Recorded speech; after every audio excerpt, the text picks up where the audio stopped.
I just hit the record button. Sorry. Oh, okay.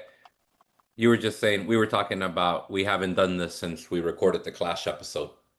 Yeah, yeah, we have no. I was just yeah. You were saying your buddy, Yeah, you my did shows buddy. on the road, and people have come up to you Yeah, now, and but my buddy was on your side. He's from LA. He was on your side. He's been on your side. He called it. It actually angers me. It does anger me, and I've tried to make some a mixtape, but he calls the Clash dad rock, and it it pisses me off to no end because he's a buffoon. And see, Mauricio, if you're listening to this, you're a buffoon, big dog. I had a lot of friends that were also very much on your side, and Yeah, I think yeah, there's like a huge a huge swath of turned out a punk fans that just yeah, have never tuned back in yeah. after they heard my opinion about the But Clash. I gotta say, you've also said some shit that has blown my mind in a good way, where you made me shit like look at things differently. Like one time, I don't know if it was we were doing an episode, but you said Operation Ivy is more influential than Nirvana, and it like when like thought about it, I go, yeah, I could see that. I could see what you're saying. Probably more bands started like on the DIY like punk level from listening to Op Ivy than from listening to Nirvana. Yeah, I think the mainstream. More industry bands happened. Like the industry tried to make bands like, like you get Silver Chair out of that kind of shit, Mhm. or like, Yeah, like I think mainstream rock needed Nirvana, yeah, but underground music, it was Operation Ivy. I think is more important to like underground music because like there were a lot of bands that kind of sounded like not like Nirvana because Nirvana obviously is special, but we had the Wipers, there was like the Melvins, there's yeah, Mudhoney. Like it's not like a completely new sonic. Where I think Operation Ivy, for better or worse in some people's opinions on what came after it, but like they invented like a whole new kind of approach to like yeah, mixing ska and punk. Like yeah. Probably who was probably doing that right before them? Probably Scream, right? Scream was doing that. yeah, there's like ska songs, right? There's like also the bands like the Toasters, and there were bands that Yeah, like I think in New York ska bands, and obviously like the two tone ska bands, and obviously like yeah. Jamaican ska. But I mean, like Operation Ivy, when you listen to it, it's like it's like what like Dropkick Murphys are to Celtic music. Like they're not a Yeah. Celtic band; they're like a punk No. band with those Celtic parts kind of thrown in, and that's what Operation Ivy is. They're a punk band with like these kind of ska influences thrown in there. Yeah. Yeah. That's yeah, that's a band that like I haven't listened to a while, but I didn't age out of them. I still enjoy it. Like I thought about like the Operation Ivy because I remember being in high school and that's like one of those pivotal bands. Like to me that like complete discography on Lookout. I got it when I was in high school and I'm like, damn, that still stays with me. Like even though I hadn't listened to it in a while, the other day I put it on and I was like, damn, this motherfucker's still good. Yeah. Yeah, they're definitely like one of the bands that I kind of go back to every once in a while, and I hear it and I'm like, that's like it's the lyrics are way better than I remember. Every time I go back to it, I'm like, there's more songs that I like than I remember. The lyrics are better than I remember. Like it's like definitely a band that there's something so pure and honest about Operation Ivy. Like, and there's just And they've aged better than some Rancid records. yeah, like I don't know what it is. You're right, but there's something that about records that are super raw that they Yeah. just find a way to age better, or just like they always seem like kind of contemporary in a weird way. Yeah. Yeah. Well, yeah, because you could play that record and it still feels contemporary. Like you could go, oh yeah, this is like yeah, it still feels fresh if you play it. Yeah, and I'd even say that about like Crimpshrine too. Yeah, Like, Crimshine 15 is that way too for yeah, me. Like you play 15 in Crimshine, it still feels like, yeah. Even I would say even like, what's crazy? You play Jawbreaker and it still feels like it still feels contemporary. yeah, Jawbreaker. It's weird. Like I know there's a lot of bands obviously influenced by Jawbreaker, but Yeah. no one ever sounds like Jawbreaker. Like there's something about No. Yeah, no one ever sounds like them. There's like bands that sound like Jets to Brazil and stuff like that, but there was no bands that sounded like Jawbreaker, you're right.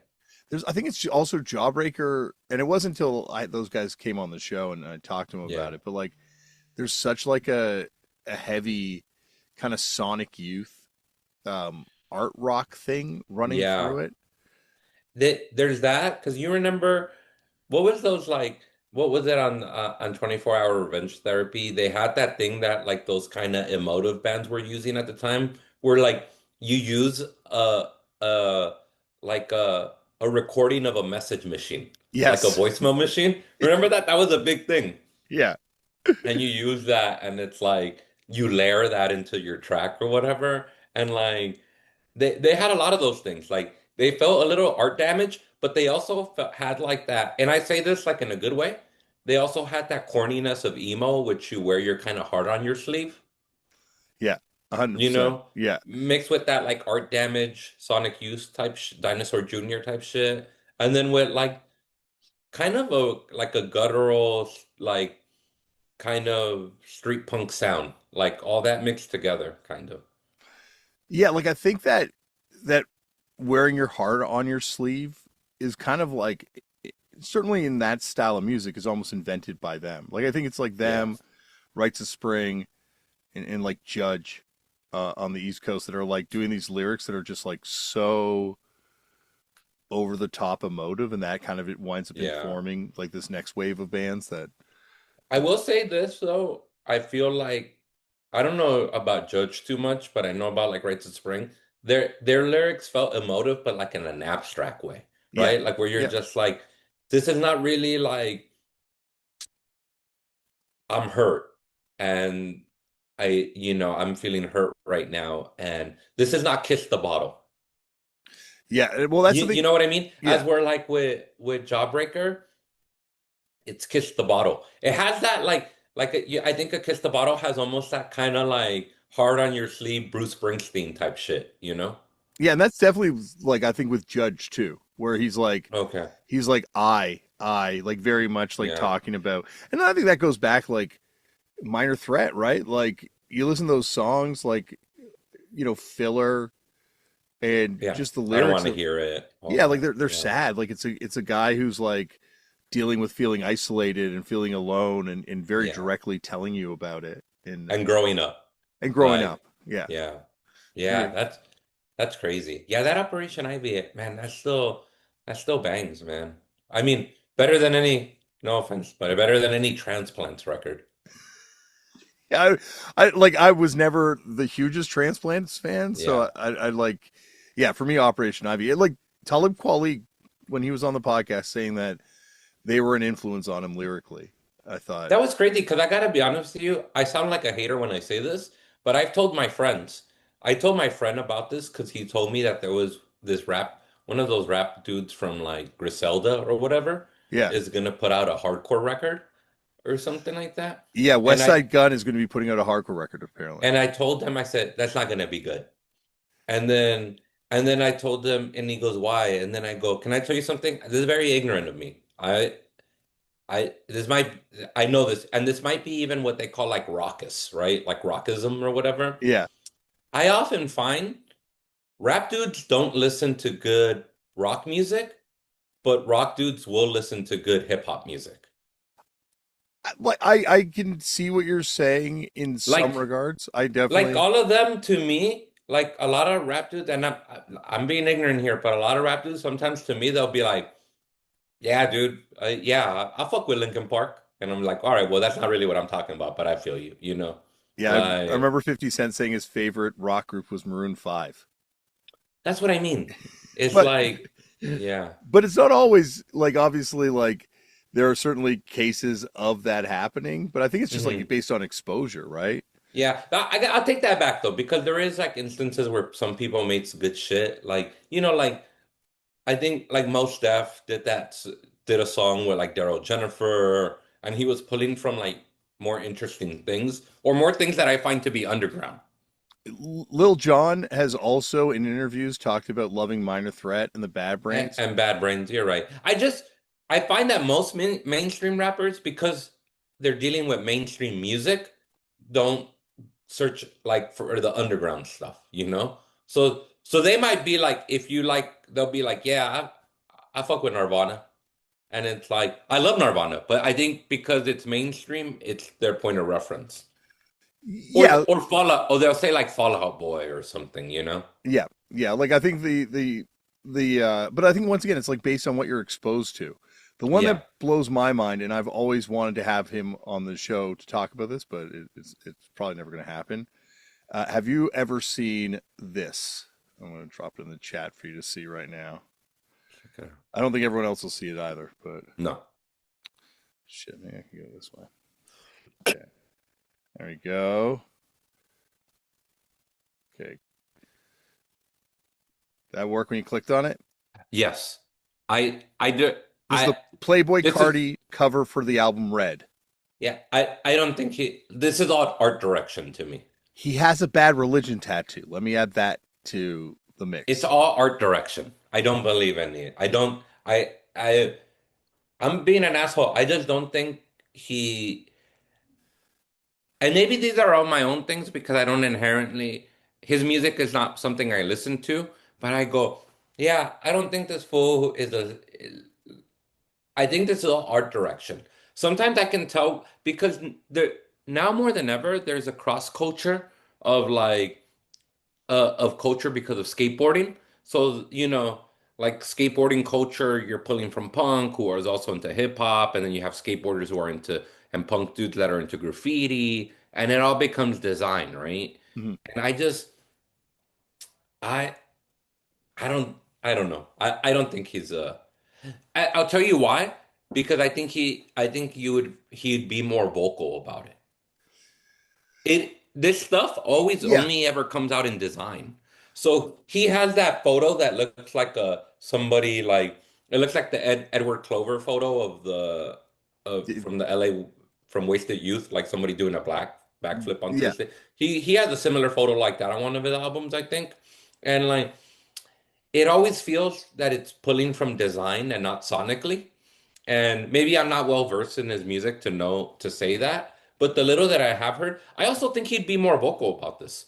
There are some rappers that are kind of vocal, like you know Vince Staples. Hmm. He kind of pulled from Joy Division, so he said that when he was he has that album about like what's the name of that album? I'll tell you right now. And he went to Uh, shows like, didn't he do a tour with someone? I don't know that he did, but he has that one album. Summertime '06. Do you know that album? It has like an image of like water and it's like it's an illustration of water like with waves. Is it one of the Raymond Pettibon kind of wave things? Yeah, do you see which one I'm talking Yeah, about? yeah, of course. Do you Yeah. know what that's in direct reference to? No, what is it? Joy Division, Oh, it's meant to be the Unknown joy. Pleasures. Ah, okay, yeah. I wanna see if he did this tour way back He when. said that when he was growing up and he was rapping, he had a neighbor who he was friends with. This like kid named Ernesto, like this Latino kid who was really into all types of music, but specifically like punk and rock music. And he goes, I would go and listen, and he would play records for me. And that Joy Division record was one that he played, and that image of like the I forget that image, that famous like design on Unknown Pleasures Mhm. that look like seismic lines. He says that's what he pulled for, like inspiration wise for Summertime '06. Oh, yeah. See, they're like, I think it's all about exposure, right? Like, and how Yeah. you get into things, or like just like having that friend that turns you on to the right thing, turns you on to this stuff. There are like um I'm trying to think who a, else. Big other ASAP. rappers that are been involved in cool like in punk shit, whether you deem it cool or not. So ASAP Rock was friends with RJ from Sexfit and used to hang out and went to like some sort of like was kind of involved in like kind of the punk stuff You through know, he just came out with a song with like a song called Punky something, right? isn't that ASAP Rocky? Yeah, or were you talking about Aesop Rock? I was talking about ASAP Rock. Okay, yeah, ASAP Rocky, yeah, like I'm very interested about this record, and that song seems like it's kind of like referencing punk. yeah. Danny Elfman, I think, does a bunch of the stuff on this record. Former guest of the show. Um, Yeah. from Oingo uh, Boingo. Oingo Boingo fame. Yeah. Yep. And Yep. but like ASAP Rocky, uh, like apparently through what was the guy? Someone was like connected to punk rock. Okay. Yams, who passed away, ASAP Oh, Yams. Yams. Yeah, the Yeah, Puerto Rican dude, I yeah, think, he or was the like, Dominican dude. I heard that he was like not necessarily, like a hardcore kid, but like was definitely familiar with that kind of stuff and knew about Yeah. some of these bands and things like that. Probably knew like DMS and stuff like that. DMS type bands, right? Yeah, yeah, probably knew like some of that sort of stuff. I imagine like New York hardcore stuff in general would have been like kind Yeah. of on his radar. Yeah, like it Hmm. just he seems like a guy who just had great taste in everything. So I yeah. guess I'm a loser. I'm a pretentious loser. And I'm like, oh, you really think these fools are listening to Para Ubu? I think there's probably very few people sadly listen to Peru right now. Yeah, yeah, yeah. I'm just being I, just so everyone knows, I started off saying I'm being a hater about this. Yeah.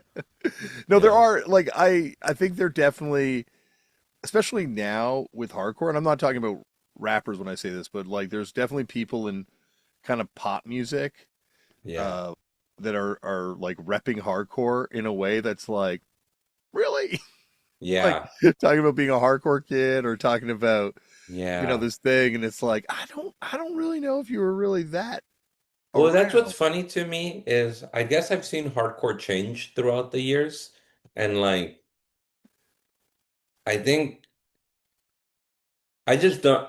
It seems like there's a lot of hardcore now. And this is someone who's on the outside. I'm not like, I don't go to shows. I'm not a hardcore kid. I just grew up loving punk and hardcore. Or whatever my version of that is, right? But like, I think of the hardcore I grew up listening to, which was, a lot of like crudos or a lot of like ebullition bands and like, I think of stuff like that. And then I go, even that stuff feels like it derives from punk. And like when I listen to new hardcore, I go, this doesn't feel like it derives from punk. It just feels like it derives from other hardcore bands. You're on mute. Yes. I feel like it kind of comes and goes in waves, like the connection between Okay. punk and hardcore. And I feel like right now we are at a moment where punk and hardcore feel um, stylistically very separate. And I think, you see that Yeah. in the late 90s too. Like, obviously, Crudos and stuff was around Yeah, in but the you know 90s. what's so funny? When you listen to Crudos, it I can point the reference to being like, oh, these guys were into like Discharge and they were pulling from like Italian and Finnish hardcore records and like some of that 90s stuff, like not all of it, but some of it I'm just like some of it it feels like it derives from punk. And then as later as I got, it felt like it was bands who were only listening to bands who were hardcore bands. Not, you know what I mean? So now like to me, hardcore is its own genre. It, it has like the ethics of punk, that like DIY aspect of it, but it almost doesn't feel the same. Yeah, but if you look back at the late 90s, like I remember just being like super bummed out because like the stuff I wanted was like a lot more like the Crudos kind of stuff or like Drop Yeah. Dead. Yeah, Drop Dead or like There were few bands doing that style towards the late 90s. Then the Youth Crew stuff kind of the Youth Crew mhm. revival stuff started, but like yeah, there weren't a lot of bands doing that style. Like the Victory kind of slower, groovier, post quicksand kind of Yeah. era of stuff had like really really hit, and then I think the rap metal post and like kind of the funky White Boy Red Hot Chili Peppers kind of stuff kind of started getting into hardcore a lot too by that Yeah, to point. me, hardcore now is more like Limp Bizkit music than it is hardcore.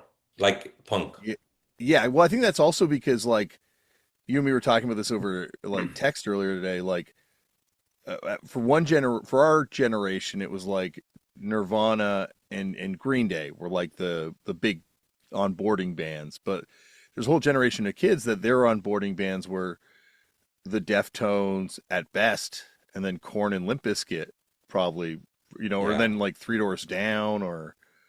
Seven Mary. I don't know. There's like a lot of bands that Yeah, yeah, yeah. that like I don't You think. didn't have to draw a line. You didn't have to draw lines.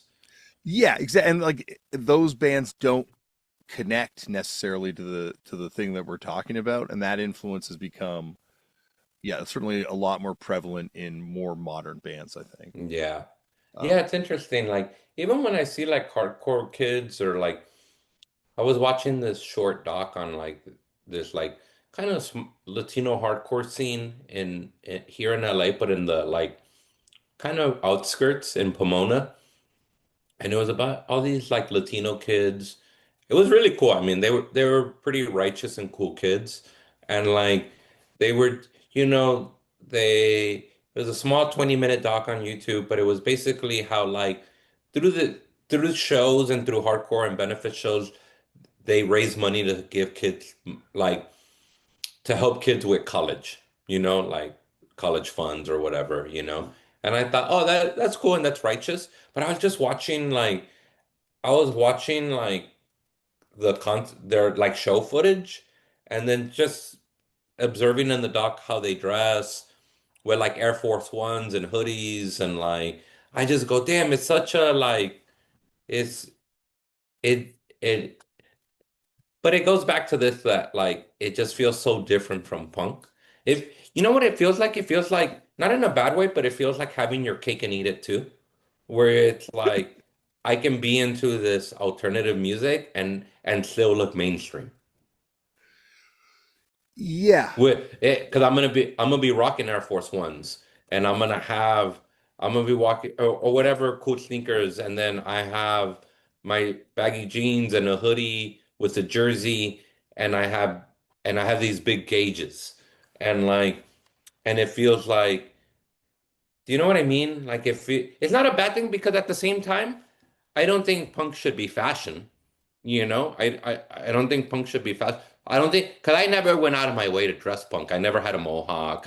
You know, I was like a Chuck's jeans and a t-shirt type of guy. But like, so it's not like I was ever like a Liberty Spikes type of guy. And I don't feel like you have to dress that way. Like the reason I got into like the bands I loved was all those like Discord bands because you didn't dress like that. Like they weren't like fashion punks, you know? Because I just go, oh that stuff is cool. Like Liberty Spikes on is just not for me, like.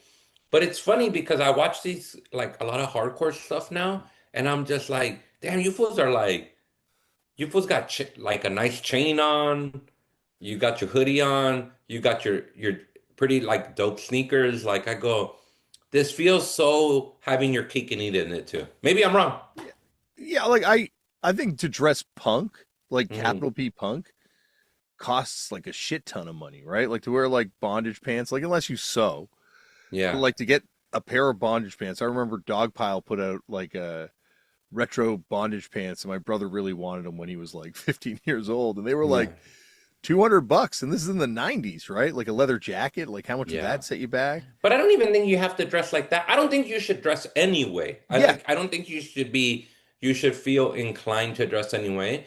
But what I'm saying is what's funny is with hardcore, that is kind of the uniform though. Like I think you're. that Yeah, like yeah, with modern hardcore, like man, I see those kids and they look like super fast. I couldn't tell if they weren't hip hop. Like if those kids came up to me and told me whatever they're into, what's a really cool hardcore band that band from Baltimore, End It. mhm. They're cool because I can feel like the punk in them. Like I feel like it doesn't feel like derivative of hardcore. It feels like it's still coming from punk. Like, and maybe they would disagree with me. Maybe it's just how I'm hearing it. But what's funny is if I saw like a modern hardcore kid sometimes and they told me he likes it, I'd be like, oh shit, you look like just a hip hop guy to me. Like I did, Yeah, like I think that's just because where streetwear went.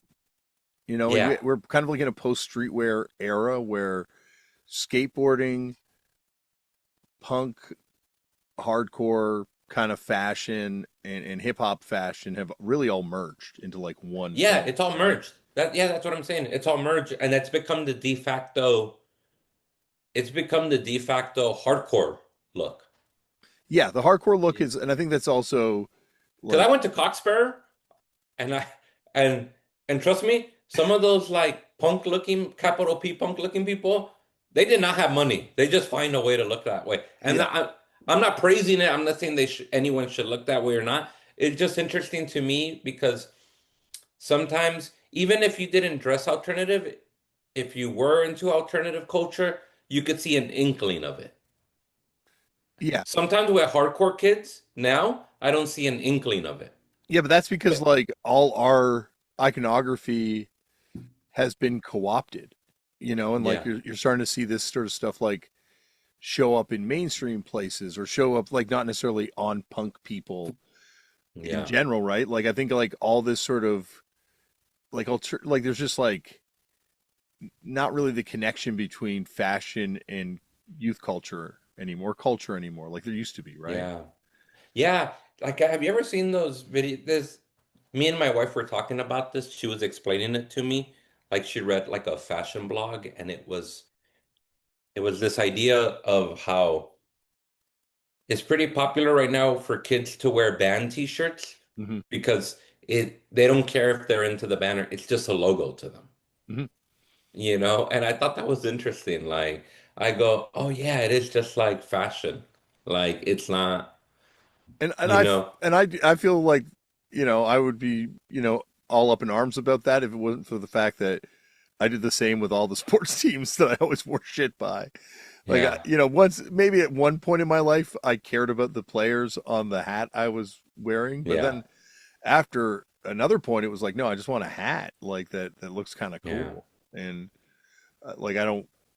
It was almost like a way of rejecting sports, being like, I don't give a fuck who's on this team. Like, I just want to wear the. Yeah. But I guess you can kind of go back to things even like earlier and look at things that they don't look like you wouldn't think they were punks or like I guess you can even look at suicidal tendencies at one point and Mhm. go, those guys just look like fucking cholos.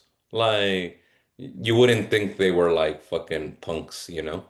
Yeah, like they dressed like people in their neighborhood dressed, right? And Yeah, like yeah, that's yeah. like the I think that's the other thing about like hardcore that I liked. Hmm. And this was after a certain point was like it's just like you just dressed whatever you wanted to dress like. You just Yeah. went to a show however you wanted to go to a show. You didn't have to dress up. You didn't have to like put on airs. You can just be yourself and be at this place. Whereas But punk, I guess what I'm trying to say, I know what I'm trying to say, is hardcore feels like modern hardcore. A lot of it feels like hype beast culture, yeah, I think that definitely. I think we can. Um, you which in know, itself is kind of the uniform. well, I think Like, Cold World, Mental before that,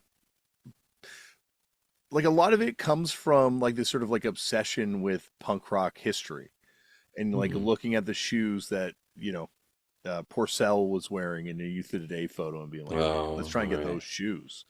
Or Yeah. I remember us going to the Champion outlet in Buffalo because we were like, oh my God, Champion. That's what all Yeah. those youth crew guys wore. And so we went to the Champion Yeah. outlet and bought all this Champion gear stuff because it was like affordable. And those guys were even like, yeah, we had a Champion outlet. So we could go to Champion and get all this stuff. And the Nikes they were buying were just the Nikes that were dropping at that Yeah. time, right? Like they were just picking up athletic shoes because they were all into kind of sports stuff and Yeah. so I feel Yeah. I guess that's also, what's so funny is like, there's also an aspect of like stuff I didn't care for was that youth crew look, like Mhm. the Letterman jacket. It it felt like a world I wasn't a part of. Like I didn't, you know what I mean? Like Letterman jackets and stuff like that. I didn't. Yeah, like I think that it's interesting because like Choke was just on the podcast, and I think Yeah. a lot of that starts with the Boston crew, Hmm. and of course like the back of Kids Will Have Their Say or the front of the Kids Will Have Their Say with the back of the straight edge jacket on there, and Yeah. but I feel like for them that was also like kind of a subversive act, Hmm. like to take the stuff that like the sort of the drunk jock culture was doing and just twist it on its head. So like, yeah, you're like a drunk jock. I'm like a straight edge jock. I'm like the mortal enemy Yeah. of the drunk jocks. And then Yeah. I'm sure for many kids in the punk scene, the mortal enemy of the punk scene too. But Yeah. I feel like then it becomes a uniform as other people start looking back on it being like, how do I copy this? How do I, Yeah. put this on? The one that I'm kind of obsessed with is the like kind of like the Marauder uh skinhead stuff. Like as all those guys seeing skinhead culture and then Yeah. adopting this sort of like skinhead style of dress, which is like Yeah. not necessarily at all, well, no, it's not at all from the culture they were raised around, but just them being so into that for a while, or just New York skinhead culture in general, like as this sort of British youth culture is sort of like adopted as a fashion thing in New York, but then becomes like a very real thing in New York, Yeah. and then becomes like ultimately a very terrifying thing as it Yeah, it's spreads all like across America. super kind. And then it becomes either pretty nationalistic or not. Like I had a I have a friend, he's a nice guy. He does a radio show on like the internet called Stay Rude. Mm, He's this really sweet guy from Sacramento, and he's an older dude in his 50s or early 60s maybe, and he was telling me how he used to like he was an anti-racist skinhead, like a sharp, yeah. and like he was like because he had like he gave me a t-shirt and it says like skinhead radio, and he goes, "Oh, it's not racist." I go, "Dude, I know." Like you don't like believe me, I know. I know about this culture a little bit. I Yeah, a know. little bit. Yeah. It's just so yeah, it's really yeah, it is crazy because that becomes a look too, right? And then everybody's like, I was talking to someone like, what's crazy? I feel like that look is even. I saw that look. I was at that Cockspur show. There was a lot of people with that like working class skinhead look. The classics, Doc Martin, Rolled uh, up yeah, jeans, the penny. What's that shirt company called? Fred That Perry, Fred Perry, yeah, Fred Perry's and suspenders and big fucking chops. yeah, the mud chops Mud chops, yeah. That was great. I told you I went to that, right? I went to the Cockspur show here in LA. with Homefront. With Homefront, Dillinger 4, and Generación Suicida. What It a was, great bill! yeah, it was a great bill. You know who put that together? Was Ron Conflict. Oh well, yeah, legend. Yeah, legend. I Crawl got to Space meet him. Booking, right? Crawl Space Booking, I think is his Yeah, company. yep, I got to meet him. Oh, that's awesome. Yeah, really nice guy. It's so funny. So I wasn't gonna go to that show because I admittedly don't go to shows really, and I was like, but then my friend Brian, he's a comedian. His name is Brian Vokey. He used to play in a punk band that was on Deranged Records called Neon Piss, and they're really good. They were really good, and he lives in New York, and he uh he told me he goes, "Hey, you should probably go to that Coxbury show because they can still sing." And like they're probably not gonna do another like tour in the States. And I went, yeah, you have a point. And I bought two tickets and I couldn't really find anyone to go with me. And like my lady, I could have taken her, but she's not into that kind of music. So I'm like, man, I should find someone. So I ended up finding my friend. He's a comedian. His name's Joe Jimenez. He's a drummer. He plays him and Chappelle Lacey, comedian Chappelle Lacey. Yep. They have a hardcore band called Mad Peaceful. Oh yeah, I know. Yeah, Chappelle's band. Yeah, of course. Yeah, Chappelle's band. He's the drummer in it, and he's a really. I've known him for like 12 years, and he went with me, and we had a really good time. But it was just one of those things where it's like when I went to that show, I felt two things. I felt a little too old, and I felt like I was just kind of like, well, it was just one of those things where I was like, my knees hurt because I had general admission tickets. So it was like, man, my fucking knees hurt, but I still had a great time. But it was kind of a trip down memory lane because I saw a lot of different friends there throughout the years. And everybody seemed to go to this fucking Coxbury show. So I saw a lot of like new and old friends. And it was like, so. I don't know if you know this, but Jaime Hernandez from Love and Rockets, the comic book series, he has a graphic novel called This Is How You See Me? And it's about his characters, Maggie and Hopi, and their friend group. They're in their 50s, and their favorite punk band growing up called Ape Sex reunited. And they all go to that show and they come to the conclusion that they're trying to harken back to their past and they all feel old, like old women now. Yeah. And that's re I felt a little bit of that. Dude, that book, that is this how you see me is so damn it's fucking good. But it's about them seeing this fictional punk the fictional punk band in the Love and Rockets group is called Ape Sex. Yeah. And they all go see Ape Sex. And it's them getting a little like, oh no, I can't believe people are like slam dancing around us, or I wish they wouldn't do that. Like, That's the natural life cycle, right? Like yeah, you have to get to that stage where you feel like the old person at the show because that yeah. and that's like a good feeling because that means there's like enough young people. Like if we were still feeling I like wasn't even the oldest person there. I mean, there was so no, many older there are a people. lot There more was, older people on stage than you. yeah, yeah. But it was crazy, man. It was like dude, I gotta tell you, that band Coxbear is so big in LA. I think they're just wherever their people will. They're kind of big everywhere, but it was two sold out nights at the Palladium, and dude, it was fucking packed. It was sold out. It was like. It was fucking crazy. And there was no like you had a few kind of like shithead skinheads there, like being a little rough around the edges, you know? But like other than that, it was fucking good. And then Generación Suicida was the first band to open up the show. They were really good. And then after that was Homefront. And I love Homefront. Those records are fucking amazing, especially that new one. And seeing them live, I was like, holy shit, this is fucking one Yeah. of the best live bands I've seen. Graham's one of the best, one of my favorite front people in the world. Yeah, He's like, and he's always been good, yeah, but now he's in a great band. Like all his bands have been really good. Like I'm no disrespect on any of his bands, but now yeah. like, and then like the world's acknowledged this, so I don't feel like this is a shock to anyone. But like Homefront is like a cut above, and yeah, like you were talking about earlier, there's like this sort of this they're like a band that I would put in the Jonah Core kind of Yeah, world and one of my favorite bands and yeah. couldn't be Well, your nicer bandmate people. Jonah I was jokingly saying he's the new Steve Albini. He definitely he definitely has and it's funny because like all these bands that I really enjoy right now, I'll be like, who did this record? It's like, oh, Jonah, weird. Yeah, I'm telling you, your bandmate Jonah, what did he do? He mixed the new Chisel record. Yeah, I think he mixed the new one. He recorded the other ones, I think. Oh, holy shit. Okay. He He did, also did and the high look, vis. he did the high vis record. He did Martin from Crudos. He has a band called Canal y Real, Mhm. and they're really fucking good. He sings English in this band. He sings in English, but both of those, I think both records are mixed by Jonah.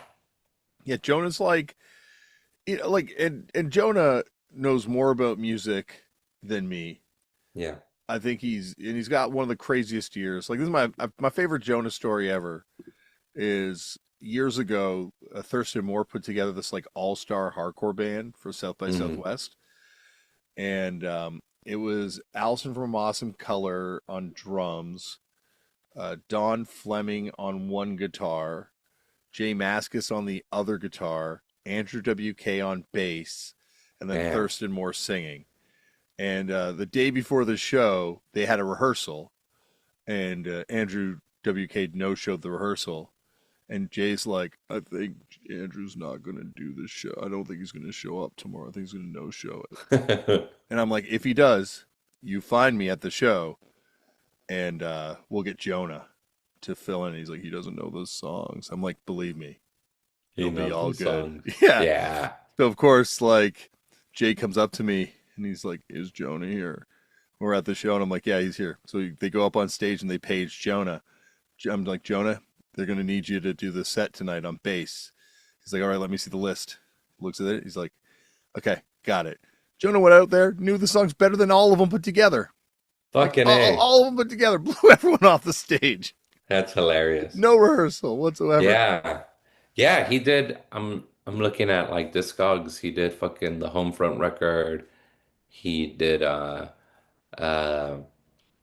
what else? There's the Chisel record, that shit record for A Better World. Yep. Yeah, the Hive. I didn't know he did that Chubby and the Gang record. Yep, Chubby and the Gang. Yeah. It's it's uh it's funny because it's like Jonah and my cousin-in-law Nathaniel. They're both from Toronto, and they Hmm. they actually kind of had beef.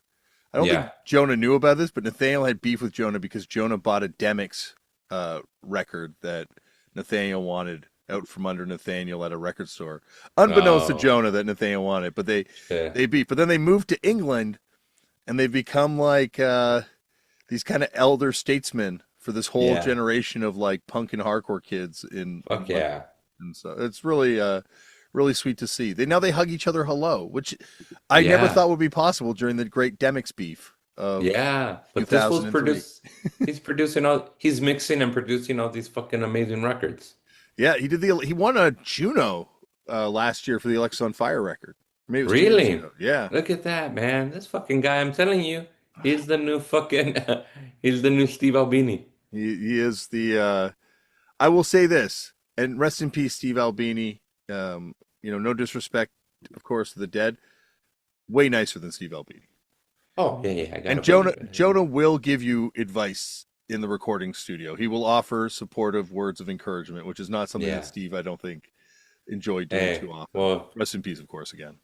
rest in peace, Steve Albini, but hey, how much can you trust the man who didn't fuck with MDC? Yeah, that's like and Did you ever also, hear that? He famously hated that MDC record, the first one, and he hated Rites of Spring.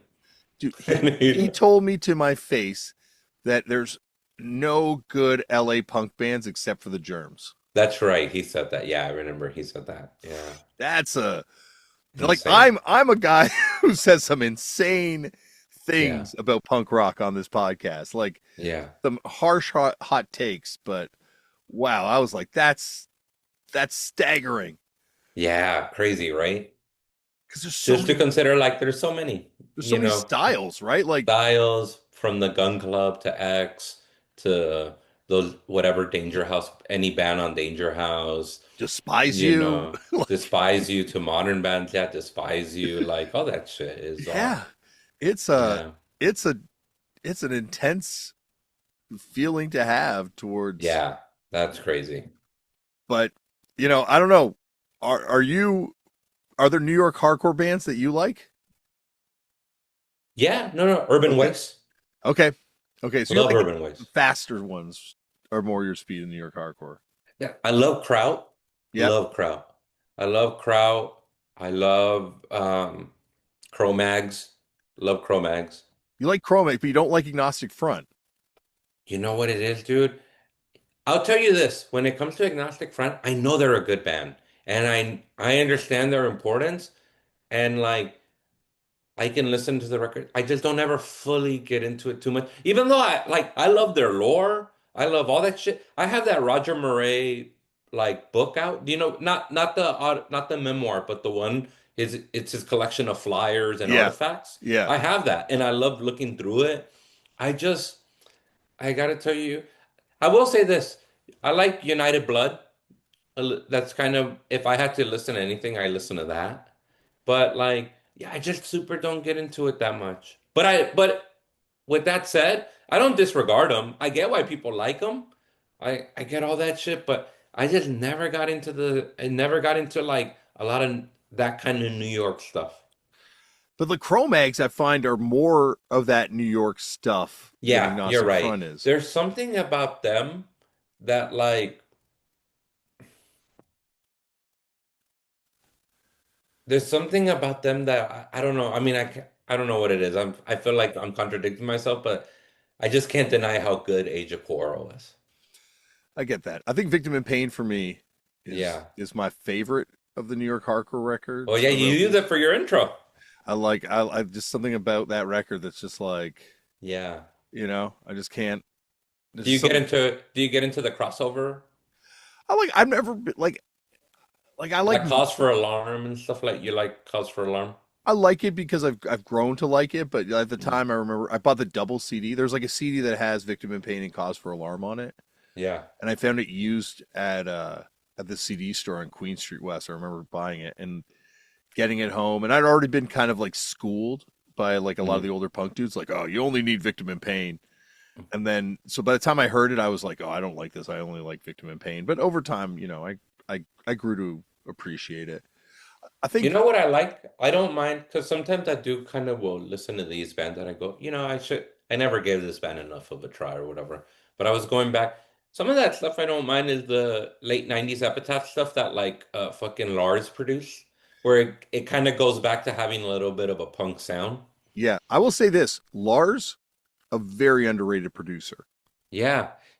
When I was a kid, I remember he produced that Union 13 album, East Los Exactly. Presents. He produced that. He produced a few other things like I want to say maybe did he ever produce a fucking Swingin' Utters album? Streets of San Francisco. Yeah, he did. He produced that album.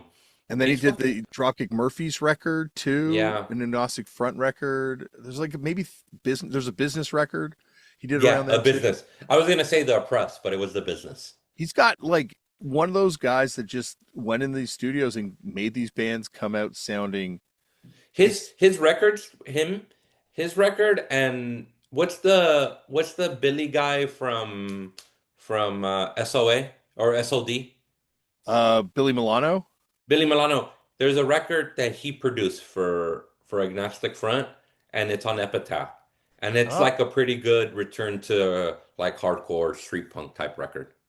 I think Lars, because then you look at like we look at Streets of San Francisco, like that's the definitive for a lot of people Swinging Utters record.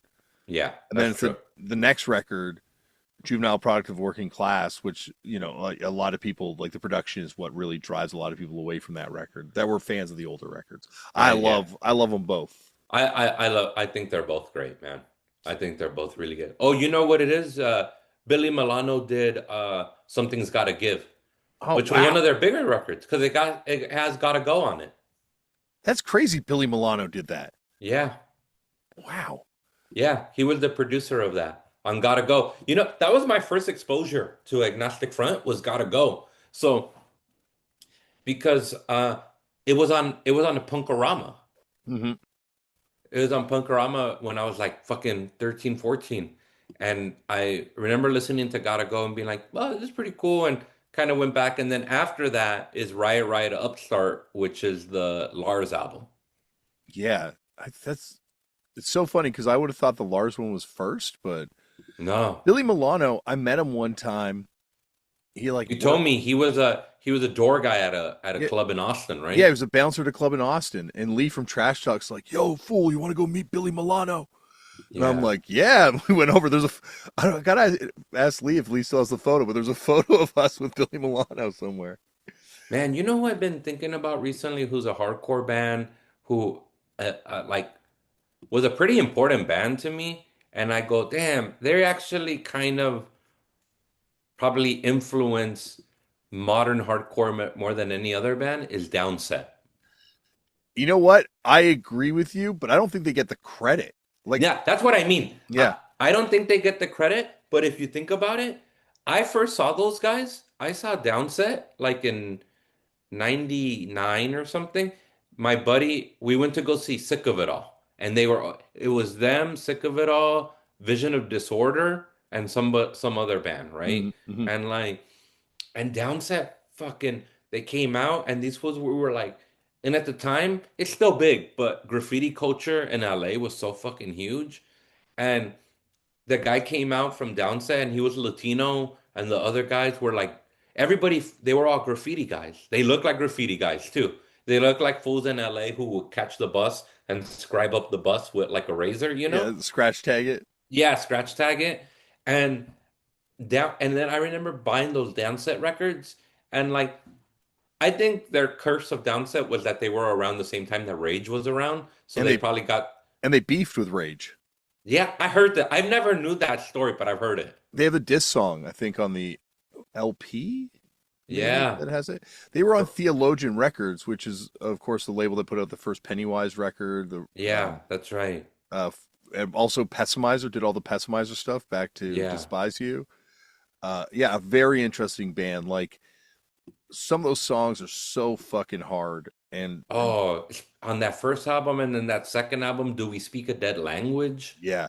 And then there was the third album, Check Your People. But you think about it, I'm like, damn, those guys, they all come from graffiti and they all dress like graffiti dudes, which was like hoodies, caps, sneakers on, and they were all like, but they were all hardcore guys. Like you would go decent downset and on his and Ray on his hoodie, he would have like a crash patch on it. But that's because honestly, there was a time in LA, maybe it's from where I grew up, but there was a time in LA where I feel like I wouldn't dress you would get you there was too many gangs around for you to dress punk. Mm. And it was at the time that like people were just that shit wasn't flying. Yeah, they're like, because like I think it was actually like a couple of weeks ago when I did the first episode of this, and I had Kevin Gill on, and we were Mhm. talking about bands like District 9 and like those sort of like New York hardcore bands that were doing like Yeah. sort of rapcore Yeah. stuff, and how prior to like Downset, like a lot of bands would use hip hop in their music, but it would almost be like a novelty thing. Like, This fool was straight rapping. yeah, and it was And like, he's from a famous graffiti crew. So in LA, there's a well-known graffiti crew from South Central. They're called UTI. hmm, And he was from UTI, like a legit member of UTI. yeah, like they've got like that's the thing is like it rang, and I'm sure that was, I think if I remember correctly, that's the beef what they had with Rage Against the Machine is that he felt like Rage Against the Machine. I'm trying to remember it because I don't want to Yeah. mischaracterize it, but like that it wasn't like legit in that way. Yeah, I guess so. I mean, I don't agree, but I see what they're saying. Yeah, yeah. Were they signed to Sony too? Did they sign to They were Epic? on Mercury. Yeah, They're on Mercury. they had their first album was like indie, then they were on Mercury, and then they ended up like years later On they were on Epitaph, right? Epitaph. Yeah. Yeah. Hmm. They're yeah, 100% like one of the bands that I feel like they're just due for a rediscovery by Yeah. kids. Yeah. Cause That's the band that I hope gets rediscovered on like TikTok. yeah, exactly. It's funny when you like think about the bands that have been rediscovered at this point. Like it's like the bands that you like. Well, at least I never thought we would Yeah. be. You know, I never was like watching Dystopia being like, there's a lot of commercial upside to this band. Like years from now, people are going to go back and they're going to I harken know, back huh? to Dystopia. Yeah, so crazy. It's wild. Like Despise You too, right? Like Despise You is another band that Yeah. I think is probably way bigger now than they ever were back then. Yeah, I think so. I think they're big. I think all those power violence bands are probably way bigger now than they were back then. Yeah, and also that like super kind of tough New York hardcore stuff obviously is ginormous now. Like the beatdown stuff. Yeah, and like you go back, have you ever watched NYHC Oh yeah, documentary? I watch all of that shit. So Even if good. I don't like it, like I watch I just it's all fucking interesting to me. There's like no one at those shows back then. Yeah. Yeah. Like 300 people at most, like 100 Yeah. some odd people at a lot of I those feel shows. like those bands like I bet you a band like Madball is probably bigger than ever now. Oh yeah, definitely. I agree with you on that. Well, look at Crown of Thorns is about to go out opening for Trapped Under Ice, or is it Angel Dust? They're going out one Yeah. of Justice's bands. I know that Crown of Thorns is going to go out and open for them. Like uh, Cold as Life headlines festivals now. Like that was not something that I don't think would have. Well, I know for a fact that probably I don't remember that happening at all in the 90s. Yeah. Yeah, that's crazy. Yeah, I hope people rediscover Downset. Like I hope they kind of go back down there because like I'm just like, you know what's so funny? They even have like elements of like they have one song where he talks about his belief in God, where I'm always just like, damn, this is almost some like shelter type shit. You know what I mean? Yeah, which might have Like held them back then, to be honest, right? Like, maybe, yeah. It didn't feel Christian. It yeah, didn't feel it like his that song, he kind of talks about like how can this all be regulated down to like science and I feel like there's deeper meaning or whatever. He wasn't like proselytizing some like Christian shit, but it was just like, damn, this was like straight like it felt like on some spirituality shelter type shit, you know? and I remember that song they had about uh sexual based violence against women. That's right. That Yeah. song is insanely hard, like one of the hardest songs. Actually, Eric Andre, when he was on the show, talked shit on Downset for having a song that's about not wanting to have sex. They have like a song about I know that abstinence. song. Yeah, yeah, I know that song. Well, they Eric even Andre was picking fights with. I was like completely silent when they started talking about Downset in that so song. funny. He even those fools were so hard. They even had a song called about graffiti called "Pocket Full of Fat Caps." Yeah, that You song's remember so that? sick. Yeah, It's so good. And yeah, these fools were they had their first album was on Mercury, but yeah, they it was really good. Oh, they had this re that the song I was talking about where he's talking about spirituality is "Dying of Thirst," and okay. it was on their first album, and it was like it yeah, it's crazy. I hope people rediscover them. The guys from Sex Vid, Active Mm. Sex Vid, I think they used to call like all that stuff on Pessimizer Taggercore, Yeah, or that makes graffiti sense metal, or too. I think Tagger metal. I think that's what they used to Yeah, call it. Tiger Core, that makes a lot of sense. Yeah, Yeah. graffiti kind of music for which I guess dystopia Yeah. is kind of. Yeah, yeah. In like Southern California, it felt like that was a that kind of even though if nobody called it that, in hindsight, I could be like, yeah, that feels like Tiger Core. Because here you will have straight graffiti dudes who look like graph guys. Like I'm saying, you wouldn't tell they were punk guys, and they were like into rudimentary Peni.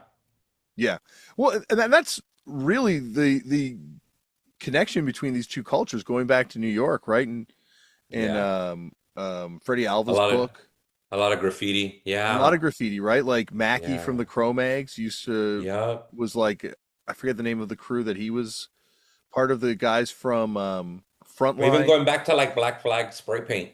Yeah. Well, You Frontline know, became simulated dummies yeah. afterwards, or like one of the guy or two of them were in that, and then so there's like deep kind of hip hop punk connections through graffiti. Like in LA, all I wasn't around for this. I was a but apparent, there was that gang out in LA, punk gang called like LA Def Squad. Hmm. And that was kind of focused around a high school in LA called Fairfax High. That's on the corner of like Melrose and Fairfax.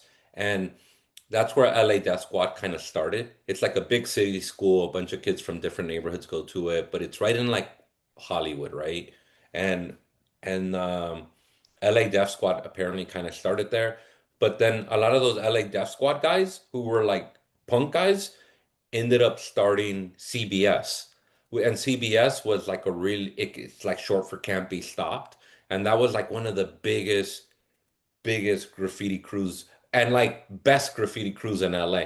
Like when I was like in the late 90s when I would go to Melrose, they they like all the alleys was all their murals. And they were like those were the guys that were getting paid by record labels to do album art. Like all the CPS guys, Uh, you know. And those and there was this weird like the and UTI and stuff like that. So yeah, there is that graffiti thing. it's weird. Lads had like I think a few different spin-off gangs, right? Because isn't the Dog Patch Winos like a lads offshoot gang too? Probably. I don't know that I know about them, but probably. That's Yeah. the one they talk about in the No Effects book that I think Oh, Smelly's a part yeah. of it. Yeah. And then, so yeah, probably like graffiti. You're right. Graffiti had a lot to do with even with like Hmm. Futura doing those like class that doing art for the class. Yeah, there's like, and then like Revs and Cost. Like there's that Revs LP that's like a punk record, and they were like super crazy New York graffiti guys that were up everywhere, Yeah. all over the place. And Or you think of Sasha Jenkins? He was a graffiti guy, right? yeah, absolutely. Rest in peace to Yeah. Rest DMS. in DMS started as a graffiti crew. Yeah, that's right. Yeah, there was a lot of that. A lot of like graffiti shit. Or what's funny? I went to an exhibit, a Shepard Fairey exhibit here in LA at Beyond the Streets Gallery, and it was a retrospect of all his years. And it was like kind of crazy because I was watching, I was like, damn, it's crazy. This shit all comes from from he was a big punk. I mean, he liked hip hop, but he was a big punk guy. And then going like, damn, it's crazy to think like all this shit started from his like Andre the Giant. Andre has a posse. Like, Yeah, do you remember there was like a documentary in the '90s? Fuck, I wish I still had the tape. I had a tape of it at one point. um, about Andre the Giant as a posse, like from the Yeah. '90s, right? Like it's like you'd be able to send away, I think it was like $1, and you get the like master Yeah. sheet for making stickers to put up everywhere. Yeah. And Crazy. do you remember the face-to-face video when they go up to the drive-through? Yeah. There's like an Andre the Giant as a posse sticker right Dude, on it. or if you think about it, and in Nirvana Smell Like Teen Spirit, there was a graffiti writer here in LA. His name was Chaka. And Chaka, I wonder if Scared of Chaka even got their name from that. Oh, wow, yeah. But Chaka is one of the biggest LA graffiti writers of all time. He ended up going to prison. He caused all this, they got him for all this shit or whatever. But he's still up. He's like in his 50s now and he's still tagging everywhere. But Chaka, you can see his tag in fucking Smells Like Teen Spirit. Oh, that's crazy.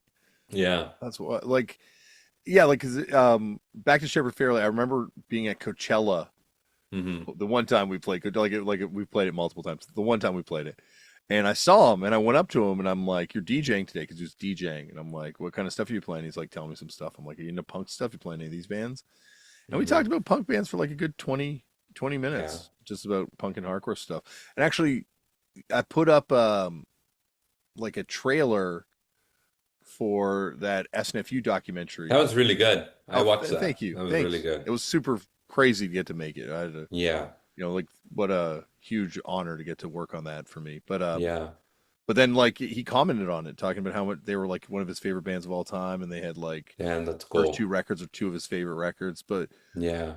yeah, there's just like and this is obviously something that you and me always wind up singing this song when we talk, but like everything cool can be traced Yeah. back to here in some way, pretty much. Yeah, that's right. There's a lot of that. Yeah, it's crazy how much graffiti is involved.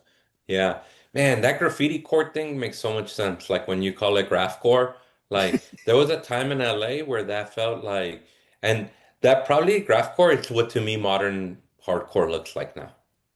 It's a little Yeah, more, it's probably a little more hype beast, but like as we're like graphcore probably felt a little dirtier or something. But like, yeah, I think you're right about that. yeah. Like I think there's been like kind of a flattening of just culture in general, where everything's very similar. Like in terms of we all have access to the same sort of music now.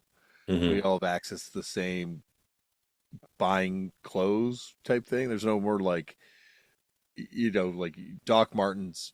You can get them everywhere. It's no longer like a thing that you have to search out in North America and like Yeah, yeah, Fred Perry shirts. I remember buying Fred Perry shirts for like so much money because yeah, you just couldn't find them, and like so you'd have to yeah, buy them on import at like some weird ass store back yeah, then. But now I think it's like all so much more accessible. So I feel like this has almost become like the style for just kids everywhere, like in terms yeah, of punk and hardcore, yeah. I with think you're right about that. variations on it a little bit. But Yeah, yeah, I'm but always gonna dress like a bum. That's just like my style. yeah, yeah, yeah.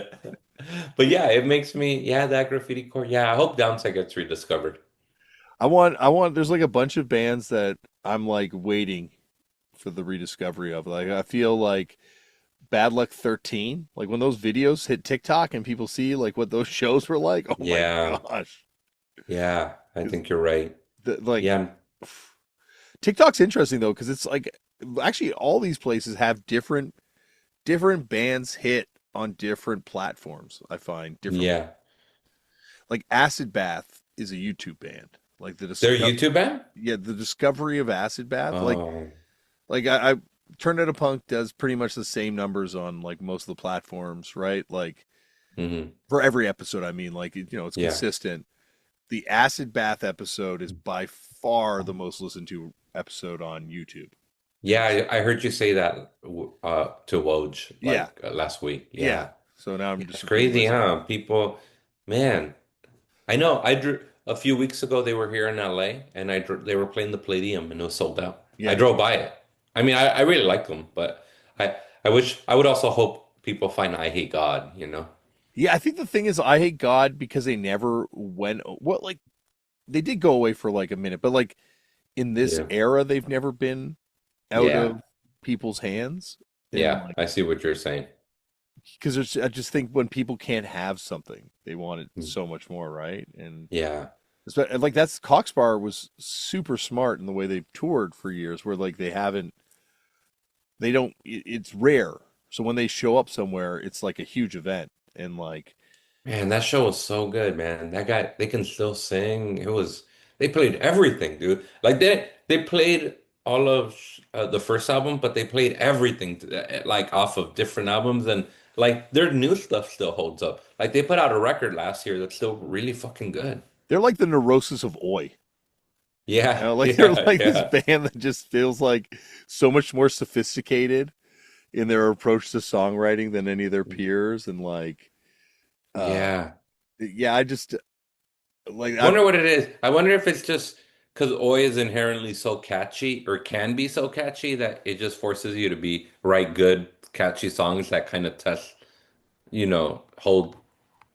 hold up. well, they also like have this weird history where they predate punk, and like That's right. Yeah, that's right. Yeah. Malcolm McLaren came to see them to try and Hmm. maybe sign them as one of his bands, right? And they're on Decca, almost like And they they're put out a record early on before Shock Troopers that was like in 76 or 77, yeah, and it only came out in Spain, I think. yeah, like on Decca in Yeah. Spain, Yeah. and so they're almost developing parallel to punk at the Yeah. same time, and yeah, like it feels like it's a lot more like a songwriter approach to this music, like the harmonies. You know who's got a crazy Coxbar story is Robbie Brookside was at the first reunion.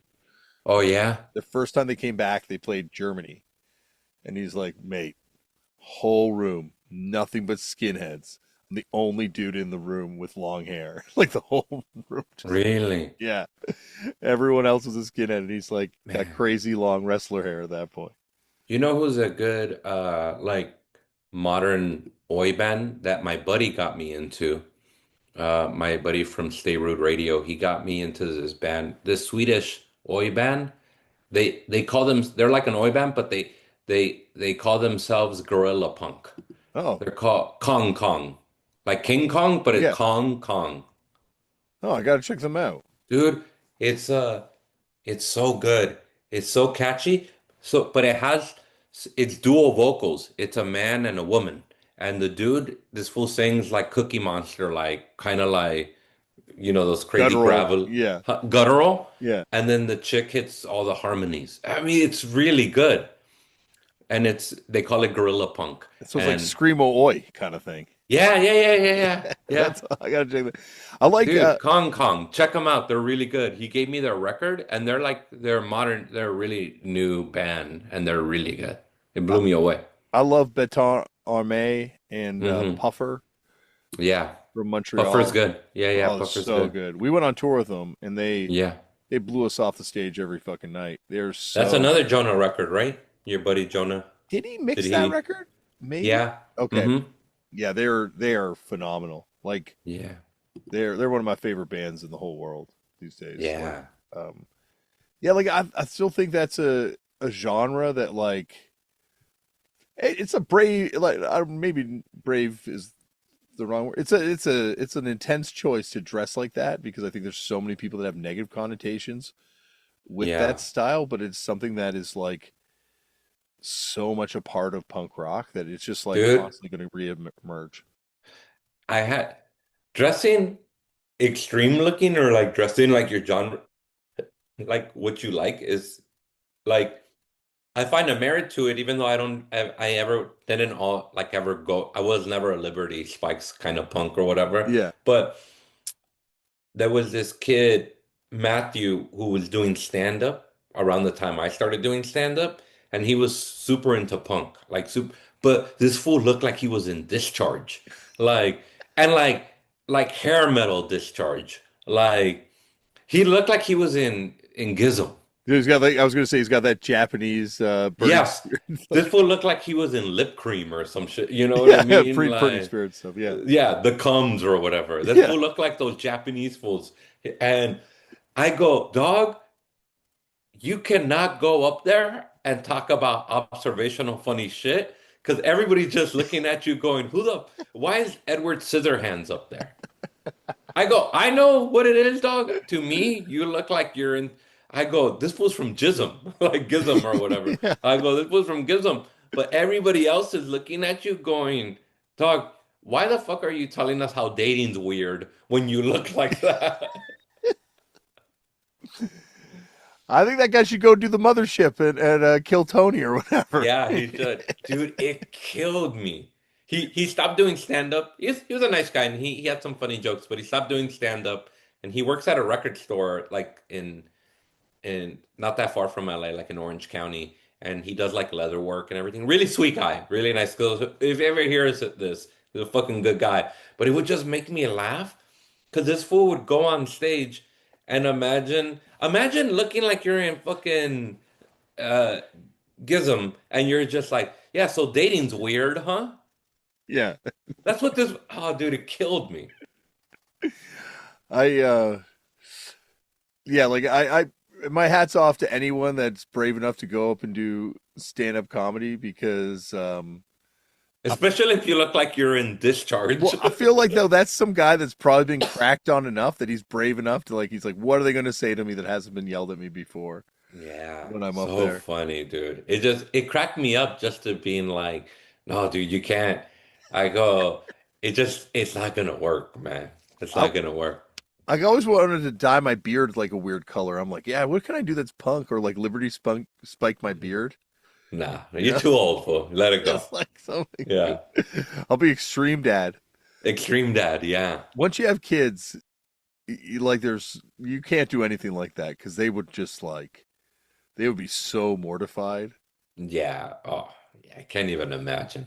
I got friends that picked up like a really intense like new style in their like 40s. Like Oh, that's started crazy. started dressing like super skinhead or started That's dressing crazy. it's like I guess that's midlife, right? Like that's It's midlife. That sounds like midlife crisis shit. yeah, that's a I just midlife. can't, I couldn't imagine. Well, I can't even grow facial hair. I can't even imagine having like Massive mutton I chops. yeah, to have a beard like you, I'd have to have died and been buried. And you know, like hair keeps growing.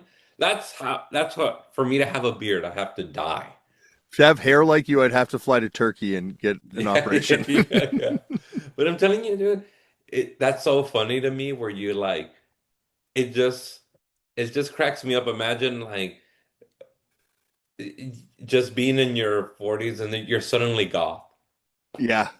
Yeah. I was thinking that's what I You're might. dressing up like Ross Williams from Christian Death. I had a friend who was like one of the most hardcore dudes I know, and then like hit his like 40s, mid 40s, and just got super into like the most middle of the road 80s radio rock type shit, and like would go to these shows, and like that became his whole life. Really? Yeah, just like complete inversion to this other thing. And he said those Uh, shows are so fun. Like everyone there is just there to have a good time. Like it's totally yeah. different than like a Yeah. punk show. Yeah, I would imagine so. I could get that, but it's just the music would be so hard to sit through. Yeah, I couldn't imagine. Like, Like what would you reinvent yourself as? Like if you let's say tomorrow you're like I can't like punk anymore. I think I'd be a deadhead. you know what? I'd get super into hard I'd super get into like music that young Mexican kids are listening to. Like we're like they're listening to narco corridos. Yeah, Like I just get into that. I that would be just be your like, style. Yeah. yeah, because I start dressing in cowboy hats and all this shit. That'd be my style. I Okay. get into that. I think both of you and me should be really glad that we still have punk because I Yeah. don't. They both seem like Oh, dude, that's just so funny to imagine. Like just starting to dress like goth or like looking like a street punk in your 40s after just playing it simple for most of your life, you know? I might just do it when I like my kids move out of the house, and I'll just be like, you know what? Now's the time. I'm going to fly to Turkey, get hair plugs, but just get them for like the Liberty Spikes parts of my hair. Just like I need a Yeah. plug here, a bunch of plugs here, and a bunch of plugs here. I just want to make them into Yeah. something Yeah. crazy. Yeah. I can You still grow this band of hair around the side. you're gonna be like the singer from that hardcore Mexican band, Toxico. I don't know if Yeah. you're, yeah. He had his head was mostly shaved except for certain spots. He'd have one spike here, another spike here, and another spike here. So it was like he intentionally shaved his head like so it was like polka dots. So it got Like attacked by moths type yeah, thing. yeah, yeah. It was the singer from Toxico used to have his hair like that. Mike from Fucked Up will never hear this, so I can tell the story safely. Yeah. There was a period where he would cut his own hair, Okay. which is insane because Yeah, that's that's insane. I one yeah. thing you might have to outsource every Yeah. time, unless you're going to shave your head bald. And I remember going to the kitchen, turning on the lights, and getting a jump scare because he was in it, but also getting a jump scare because it looked like his head had been attacked by like wormwood type thing. Like he just had like lines going all through it, trying to That's shave it so evenly. funny. That's so funny, dude. Yeah, just give yourself a don't give yourself a haircut. No, you gotta get someone else to do it for you. Yeah. Yeah, it's just so funny. I can't imagine not being into this anymore. Like, but you know what's crazy is you really do find people though that like went through a phase and like Hmm. punk was just their phase. Hmm. It's crazy. I've heard people say, "Oh no, if you're into it, you never really get out of it." No, I've met people who it was like for a little while, like they were just into it for a bit and then they grew out of it. Yeah, like and it's I there's a lot most of the bands I grew up listening to, I still love, but there are like the odd band where I'm like, yeah, I don't think I can ever go back and listen to it. And like certainly there's like other reasons, like oh, this person turned out to be an asshole, or you have a bad Yeah. relationship to it. But there's just like other bands where like sonically it just doesn't connect with you in the same way as You it know used what's to. funny? That happened to me for a few years with the Deftones. So when I was a kid, I loved the like I was into punk and hardcore and all that stuff, but somehow Deftones came onto my radar and I was like, this is fucking great. And maybe because I still like bands like, I don't know, like I remember when Around the Fur came out, like Max Cavalera has a feature. He has like a feature vocalist on one of the songs, Mhm. and like so I was into Sepultura, so it was like you know like. But I remember for a while, dude, Deftones. It felt really like pivotal to me where I went, oh, this is cool. This is like a metal band who likes The Cure. Like Yeah. that's what it felt like to me, you know? And I went, I've never really, this is like kind of emotive. And then I go, and then I found out that like when I was a kid, I'm like, oh, they're really into the Bad Brains. Like Chino loves the Bad Brains, and like got them signed to Maverick. The Bad Brain. That's Yeah, why they wanted to sign a Maverick. The Bad Brains thing. he got them signed. Yeah, Oh, crazy.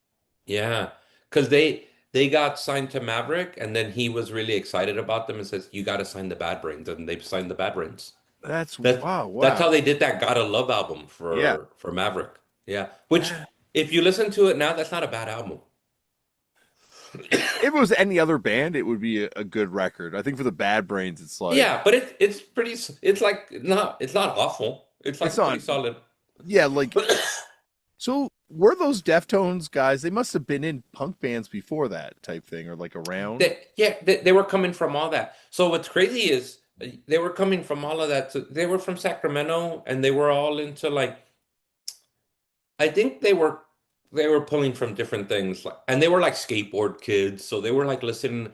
They were listening to metal. They were listening to like punk, and they were listening to hip hop. So I think it's all that. Was there a chance that Chino was at a Sacto Hoods show at some point? You think? I don't know. Because they would have been almost contemporaries, right? Hoods and Maybe. What's that band from Sacramento that's almost like Jawbox? Far Side? yeah, Uh, Farside. Yeah, yeah, they're from Far Sacramento. Side. Oh, okay. I thought they were. I could be wrong. I know. All I remember the Hoods being from Sacramento, and obviously Yeah, Trash Talks from Sacramento. yeah. Um, But no, they got, I went to, when I was in high school, my senior year of high school, I went to a music festival. I went to an Up in Smoke music festival. It was Cypress Hills Up in Smoke music festival, and that it was mostly hip hop, but they had two rock groups there, the Deftones and the Bad Brains. And mhm. HR came out and sang a song with with the Deftones. Oh They did a wow! cover. They did a cover of like Right Brigade or something. Like they did a Def.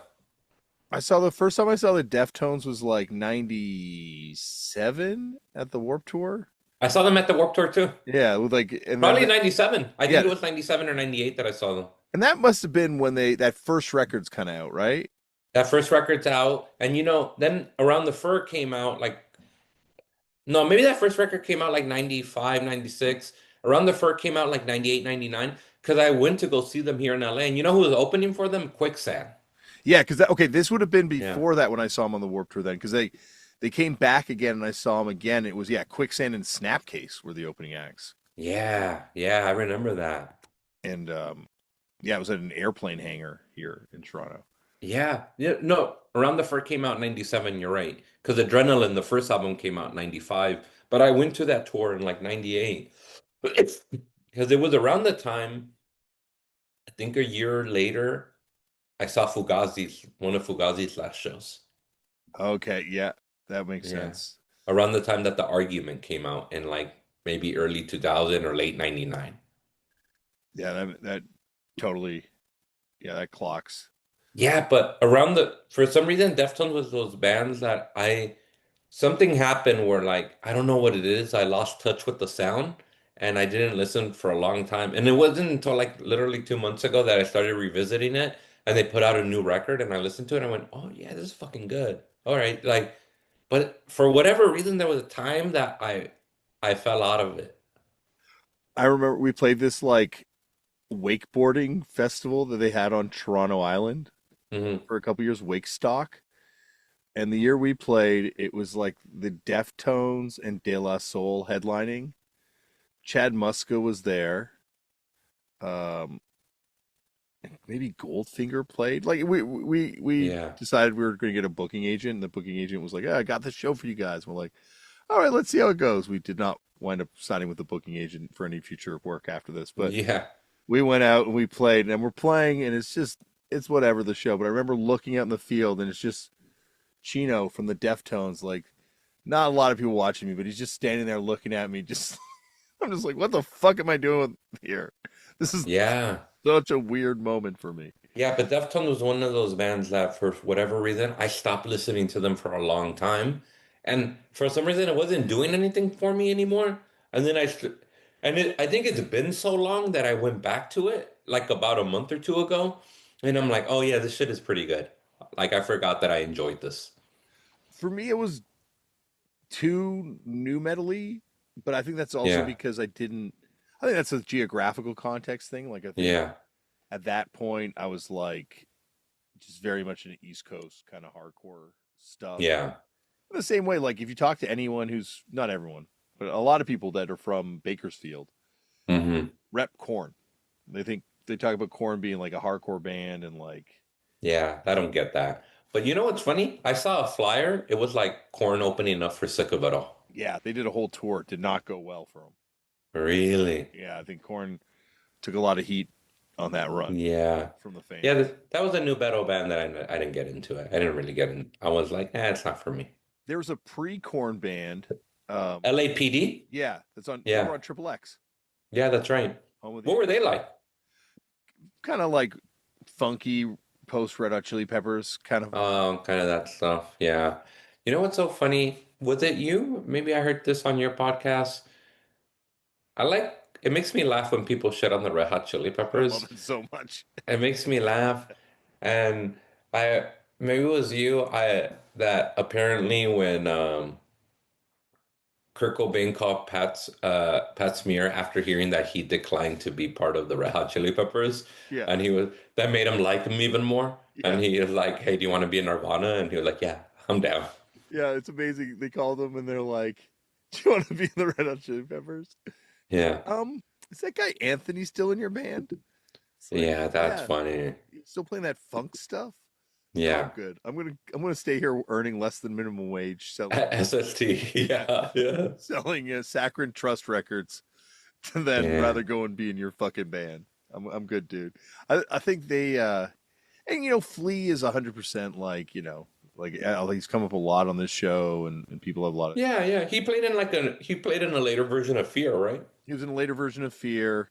He might have even played in a later version of The Weirdos.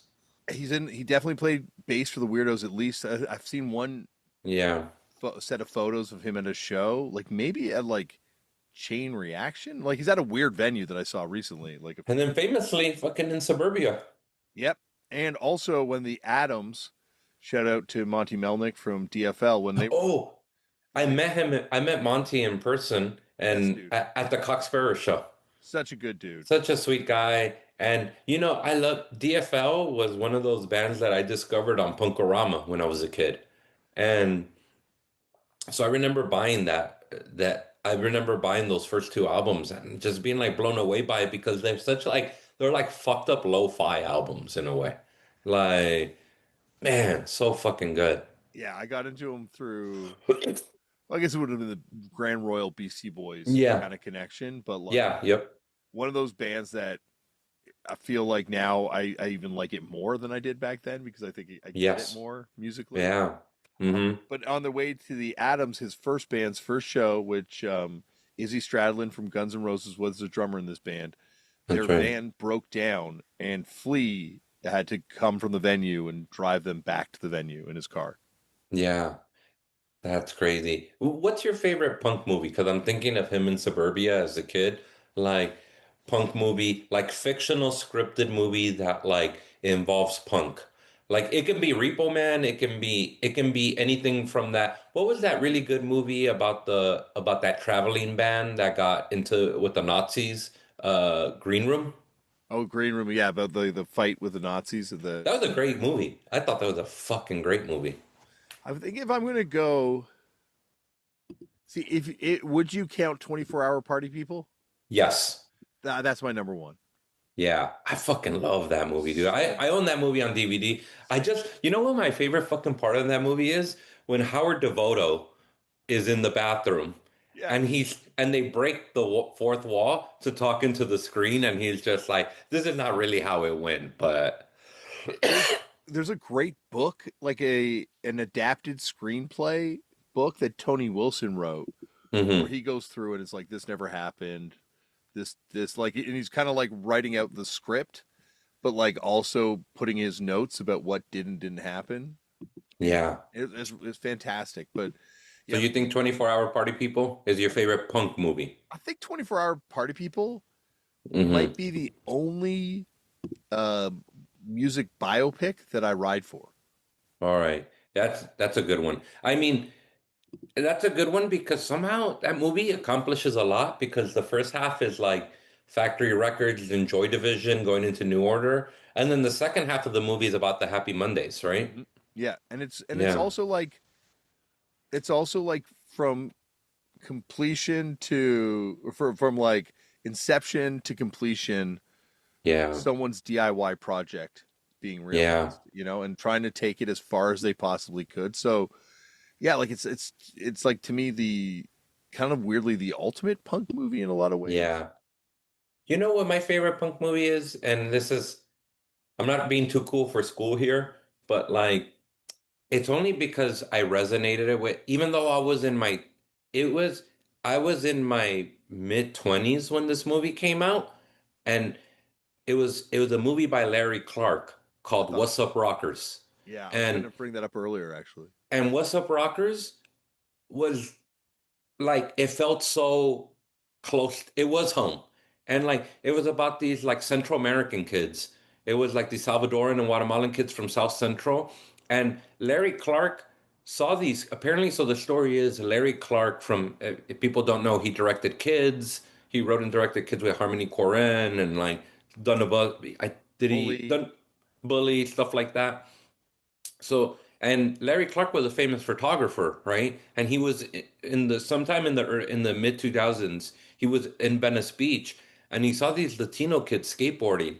And like he's a guy that's not from out here, so that felt weird and foreign to him. And he was like, "Who are these kids? I want to know them." And he met with them, and they were like, "Oh, we're like punks from South Central Los Angeles." And then he like started like taking photos of them, going home with them. And then he was like, "So you guys leave South Central to come out to all these different neighborhoods to like skateboard and like go to punk shit and everything." And he, the story is he kind of coincided it with the Warriors. Do you remember the movie Yeah, The Warriors? absolutely. Yeah. So then the movie then came. the idea was, what if you guys go out to skateboard in Beverly Hills, like at a Beverly Hills like high school, and you get in trouble with the cops, and it's a journey about how you guys make it back to South Central. And it was just like a movie about those kids just being fucking punk kids and hanging out and being like melodramatic. Like they had one homie who anytime he would get he got depressed about because his girlfriend had just broken up with him, and he tries to drown himself in the sink, but he keeps coming up to Yeah. take a breath. Yeah. Like and then they walk in on him and they're like, "Oh, this was trying to kill himself again." Dude, that movie, it that those types of kids were, I was a generation older than them. Those were the kids who like discovered the casualties. All these like Latino kids who were like, the casualties wasn't for me, but they were like the kind of street punk kids who were like getting into the casualties and stuff like that. Yeah, I love that movie. I saw that. Yeah. I think it was at maybe the Toronto Film Festival or like some sort of screening for it. I remember seeing it in the morning, and had no idea other than it was a Larry Clark film and the title of Yeah. the film that, and then seeing it, hearing their band in the movie, it was. Yeah. It's like, yeah, I love that film. It had a great soundtrack too, Yeah, like a really cool soundtrack. It was a lot of like, it was a lot of like Latino punk bands from like South Central and different areas of LA. But it was like, man, I'm trying to look to see who it was. LA's Moral Decay was on it. This other really great band called South Central Riot Squad, Defiance, The Revolts, The Remains. Yeah, they were great. I mean that movie's the shit to me. yeah. And I like if I'm gonna pick like a Toronto kind of punk film, Yo-Yo Gang. Yo, I haven't seen that. What is that? It was like Carolyn and GB Jones from Fifth Column, I believe, did it, and it's kind of Okay. like this punk girl gang, All right. and a great film. All the Bruce LaBruce stuff is, of course, Yeah. uh, super awesome from up here. There's some cool Toronto punk documentaries. Let me ask you, is Ladies and Gentlemen, The Fabulous Things, doesn't that take place in Canada? Vancouver, Vancouver, right? yeah, Yeah. which is like that movie's like wild, like Black Randy's in that. Black Randy's in it. Steve Jones is in it. Steve Steve Jones Paul and Paul Simon, Cook. Yeah, Paul Simonon. Yeah, I and think. isn't there someone else like kind of like there's like another punk band in there or something Was it too? X? Wasn't there like Was X in X in it? it? Maybe. Yeah. I got to rewatch that movie. Like, it's now come out. There's like a real proper like Oh Blu-ray yeah. of it and stuff. Hmm. When I saw it, it was still you had to get a bootleg tape to watch it. Yeah.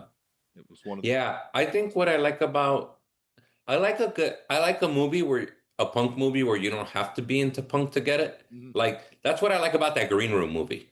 Like I go, this works if you're not into punk, or like What's Up Rockers worked if you weren't into punk. Yeah. Even Repo Man works. Yeah, exactly. I was gonna say Repo Man and this Fool too. Like you did that show where it's Oh, like thanks. if you're into punk, you Yeah, can see it, but if you don't have to be you into don't it have to. to Yeah, get you to don't get have it. to. I'm trying to think. What was What's that one? What's the one? Uh, it's like Rodrigo D.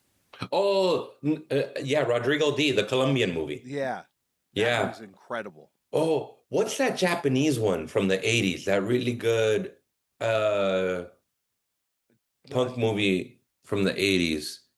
It's like about motorcycle punks. no, like Akira. No, like a live No, no, action no, thing. no. Live action, yeah. Is it? I don't know. Actually, is it directed by the guy from Stalin? Because I know he was a film director. I have to Let like. me see.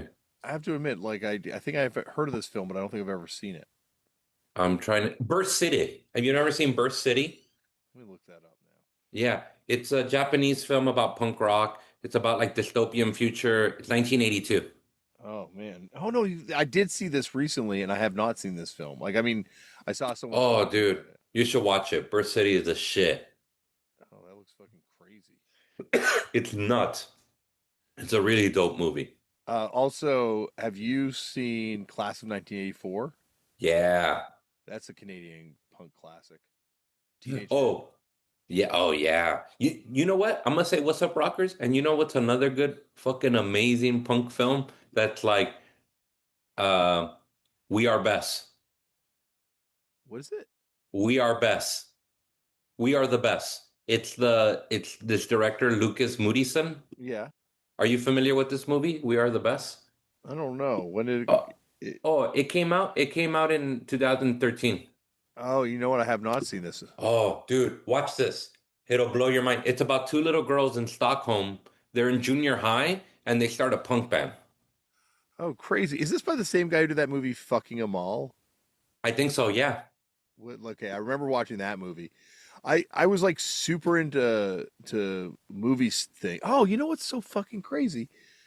This guy just came up in a phone call that I had the other day, and I'm like, I don't know, if I've seen. But yeah, Dude, show me love. watch We Are the Best. We I Are will the watch that. Best. Yeah. It's the most charming movie about punk rock because it's about a little girl. It's like these two girls in junior high who discover punk music and it costs them their social group and they just become outsiders and it's about them trying to like dude, it's fucking great, man. It's really one of my favorites.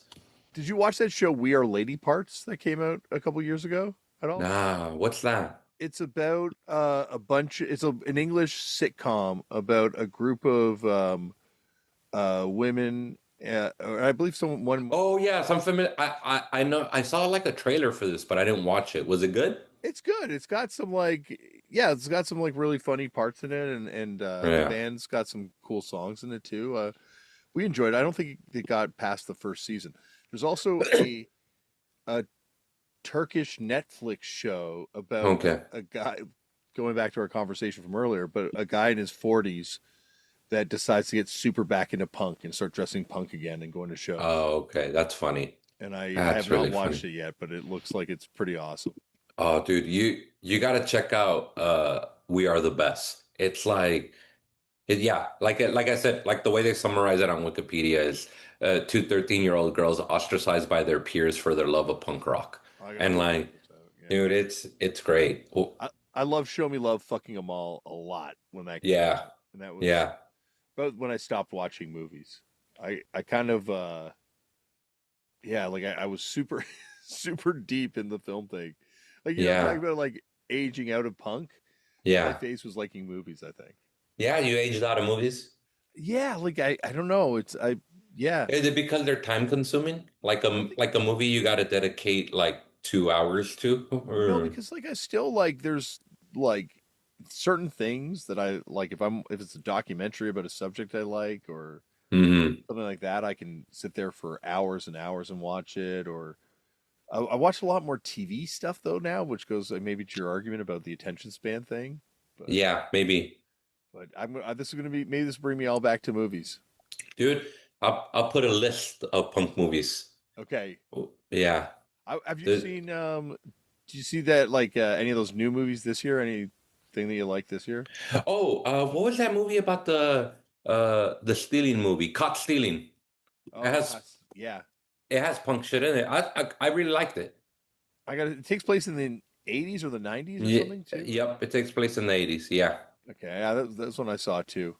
Yeah, God, it I just like that. I like Darren Aronofsky, mhm. like like Requiem for a Dream and like Black Swan and all that. So Caught Stealing was really fucking good. It takes place in the '80s on the Lower East Side, and it has like punks in it. Yeah, no, I've got to watch that. That was on my list of things to watch. Yeah, really good. I think the movie I probably enjoyed the most that I saw in the theater this year was the live Yeah. action How to Train Your Dragon. No, Oh yeah. saw the Minecraft movie this year too. Okay. Um, Good. yeah. Oh, Superman. Superman. Oh, I saw Superman. Well, it was cool because they ended on that great Iggy Pop song, right? Yeah, The punk rocker. and there's that whole speech about what it means to be punk in the middle of the film. Yeah. Yeah, because he gets accused of not being punk, right? Like Gets called out for being a poser. he gets called out for being a poser. Yeah, Yeah. that's great. I That just was, wish yeah, James Gunn had better taste in punk. That's the one thing that's missing the yeah. piece. It's like, Apparently he has really good taste in hip hop though. yeah, I could see that. He's Yeah, got good taste in like glam metal. He yeah, like he's got, the punk stuff he yeah. likes. Glam metal. This was a Hanoi Rocks fan or what? I think I like if you watched Peacemaker, it's all like metal Yeah, that's references in there, right. right? All Yeah, glam metal stuff. Yeah, that's true. But yeah, DC's going like DC actually. There's a lot of punk references in the DC TV series that they do. Okay, I'm gonna There, check that out. there's that one show, Legends of Tomorrow, Okay. where there's like a reoccurring plot line of them being in a punk band. Oh, all right, that's dope. I'm gonna check that out. They have an L7 song Yeah. in. Have you seen have you seen the I think it was an AI, I think it was fake, but apparently there was like a hardcore like a movie or a TV show about a scripted show about hardcore that had like a next that was gonna come out on Netflix. I've heard rumblings about a hardcore show, but I didn't know Yeah. they actually made one. So Well, I don't know because I think it was a fake poster that people were circulating okay, online. It was like a hard, and it was like a dude like this, but it was like a scripted show about like a guy who probably plays in a hardcore band or something. Oh, you know what was a good band? You know what was a good? You muted yourself again. no, I know. You I'm know sorry. what? You know what was a good movie that has punk kind of in the background or at least in the beginning. There's that really great movie. It was an indie movie about a guy who plays in like a crust punk band and he goes deaf. Yeah, and a lot of punk people were Sound of involved. Metal. Sound of Metal, and a lot of punk and hardcore people were involved in that production of that Yeah. movie, and Yeah. He's wearing a Gizm shirt on there. yeah, there was definitely Yeah. like deep punk hardcore people. The craziest T-shirt though in a Hmm. movie thing is the movie Made with Yeah, that's right. With the kind of unofficial sequel to Swingers, yeah, right? and he's got the America's Hardcore shirt on America's Hardcore shirt. Yeah. in the beginning, which he explains that on the audio commentary track on the What was that DVD. about? I guess the wardrobe person was in America's Hardcore or something, Oh shit, that's and funny. gave him the shirt to wear, and he's like, "Yeah, Yeah. this is like a local hardcore band from back in the day from this area." There was a really sweet guy he worked in the props department on this fool and he played in UKDK. Whoa, Yeah, crazy, huh? that's crazy. That's awesome. Yeah. Yeah, I forget his name. Forgive me if you're listening, dude. He was a really good guy. Uh I want to say it was his name's Steven and he came up to me and we started talking about punk and he goes, "Yeah, I was in a band." And I go, "What band were you in?" And he was like, "UKDK." Wow, Isn't that crazy? that is crazy. There's also like the guy who plays the Incredible Hulk. What's his name? That actor.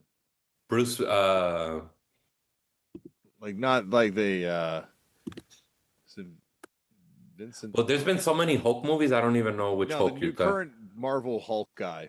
Okay. Marvel Hulk movie. Oh, there's like so many. You're right. There's so many dumb Hulk movies. Yeah, there's a shitload of them. Anyway, that guy says he's in a punk band. Says he was in punk bands back in the day in Virginia Beach. Crazy. Yeah. Yeah, it's crazy the people that like come across it or whatever. But yeah, there's I'm trying to think. You know what's so funny? I feel like when I was discovering punk is when I was also discovering good movies. Yeah. Yeah. There's a Like, connection too, right? Like there's like a lot yeah. of like film zines and stuff like that. Like I remember. Yeah, Film Threat was one of them, right? Yep. Definitely. Film Threat, Love like Film Threat. yeah, like a lot of that shit, like I was discovering through, or like a lot of cool Asian movies I discovered through Giant Robot. Yes, of course. Yeah, like there was a really good uh Hong Kong filmmaker Wong Kar-wai. Yep. He made, like In the Mood for Love and 2026 and has done some amazing movies. I first heard about him through Giant Robot. Yeah, I would read like Giant Robot, Film Threat. Uh, there were just like a couple like smaller film zine, a lot of horror movie type Yeah. zines too. Yeah, Fangoria had that, right? Did you ever Yeah. come across Oh, Fangoria? definitely remember Fangoria. Yeah, That was a 7-Eleven, like one of the cool magazines they would have at 7-Eleven. yeah, For a while, you could get Film Thread at 7-Eleven and Big Brother yeah. escape Oh, room. speaking of Fangoria, it made me think of the Misfits. I don't know. Have you heard this? So apparently I bought these two Misfit records. They're called Misfits Man from Manny's Vault, and it's the old member Manny. It's unreleased live Misfits when they had a Yeah, keyboardist from pre-guitar. yeah pre-guitar. I bought the records. I ordered them on what's the do you know Angry Young Broke or something? Yeah, I know. It's like in. I think I've seen the IG. AngryYoungAndPoor.com. Okay. Yeah, they so I've seen people talk about these two Misfits records. They're like bootlegs, I guess, but I fucking bought them because everybody keeps posting on their stories like this shit has keyboards in it. Like how good it is. And I'm excited, man. I haven't heard them yet. There's like I've obviously the keyboard stuff on that first single, and there's the Yeah, Danzig on Sheen, solo. cool. She, Yeah, yeah, the She Tough Cool single. Cool, Yeah, and there's like a Danzig solo single that I think has got keyboards on it from around. that's right. The Spook City one, or Yeah, the yeah, and but like he yeah, like I probably should buy it, like or hear it. you don't need It's not it. going to show up on streaming. That's like That's not. Danzig's takedown game is very strong, I can imagine. You So don't fuck around. that might be one that you have to actually track down the physical bootleg copy to actually hear at this point. But Yeah, I want to hear it because yeah, like it's rare. It's rare to find something that hasn't been documented from one of those types of bands, right? yeah, There's it feels like there are some bands though that are still kind of underdocumented. Like I feel like a lot of the bands that are on SST, once yeah. once that SST vault is kind of Mm-hmm. opened, there's probably gonna be a lot of weird stuff coming out from like Black Flag, and I heard there's a live Circle Jerks record on SST that never came out. Um, Man, I almost I want to give a shout out to my buddy just folded his label Extinction Burst, mhm. and they were like a hardcore label from out here in California, but in the high desert. So it's kind of like, yeah, in the high desert, and they put out some really cool shit. He ran it for him and his buddy Julio ran it for 5 years, Extinction Burst, and they put out some kind of mostly local stuff. Like, so it was kind of cool. He took that like DC standpoint, which is I'm gonna put bands from my area, and his area is not LA. His area is like the high desert area. And man, he just folded it. He just called it an in after like maybe 7 years. But fucking great label, dude. That fool put out some really good shit. He recently put out a band from England called Tethered, and they're really good, dude. They sound like an ebullition band. Like they're pulling from 90s ebullition sound. Like they sound like a Sarah Kirshner type band. oh wow, I gotta check them out. Yeah. Yeah, check them out, man. They're really good. I they the return of the ebullition sound was That's crazy to me. yeah. I love it. I think it's great. I would have never thought, but that sound is, you know who I credit for bringing that sound back? Who? Sweet Baby Jesus on YouTube. Oh really? What is that? They do a lot of They post a lot of, are you familiar with that YouTube account?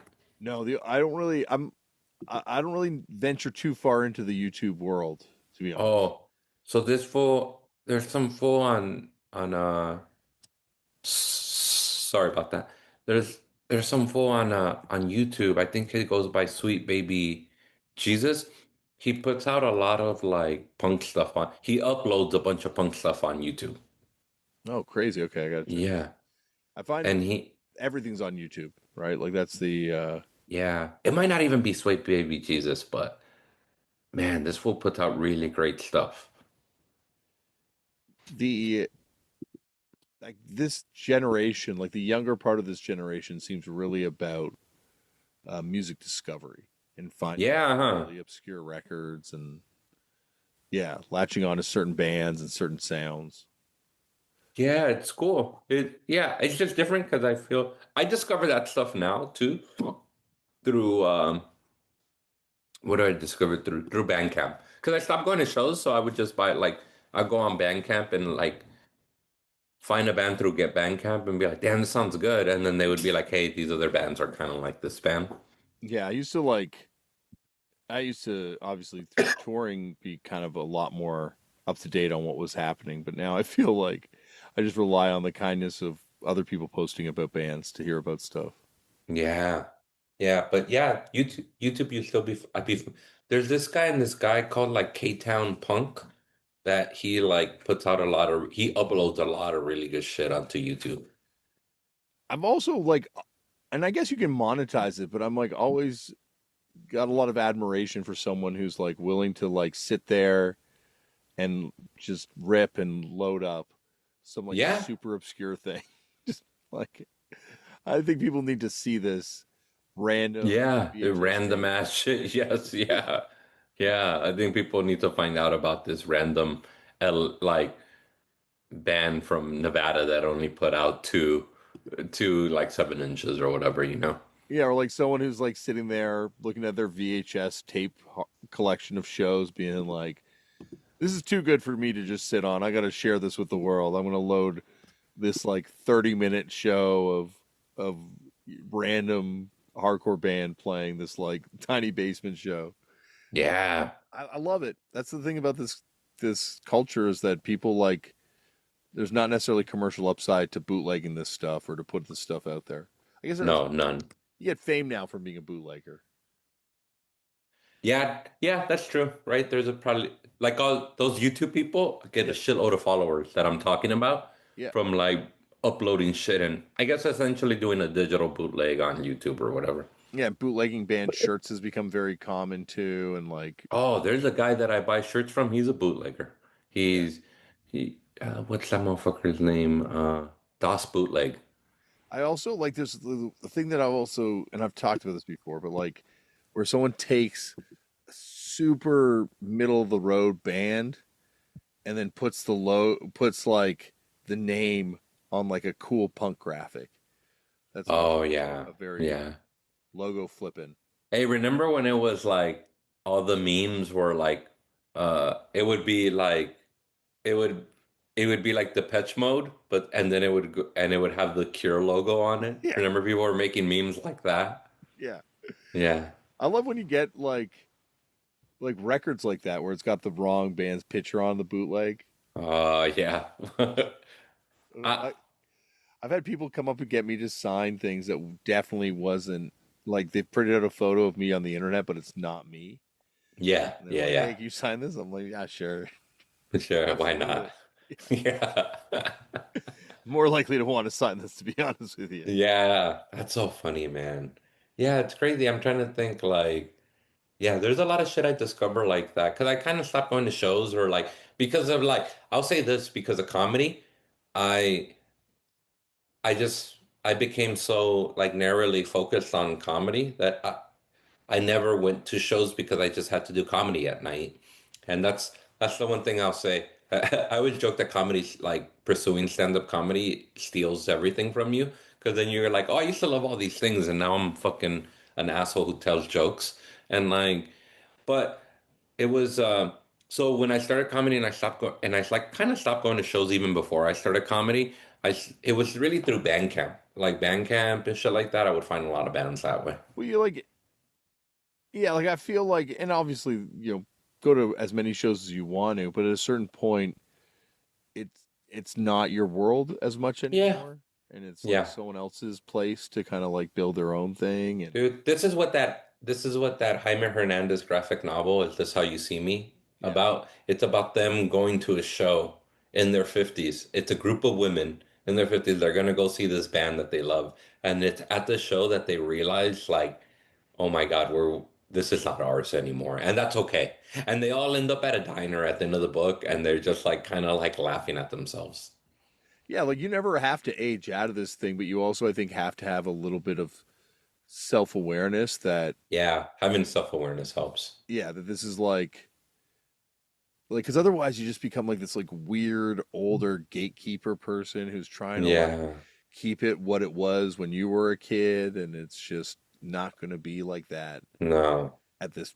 Yeah, it's a sad but natural thing that kind of happens. Like, I was telling my friend that I have this pet peeve.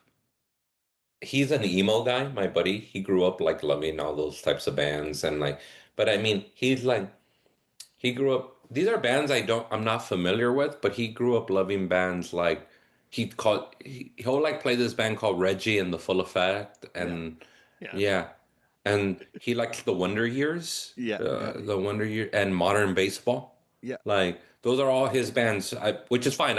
I just don't I have no point of reference for those bands, and like I don't know that scene, but he loves that stuff. Like that's the shit he grew up into, and he loves it, and he'll play that stuff for me, and and he loves Newfound Glory, and he loves a lot of like pop punk and emo.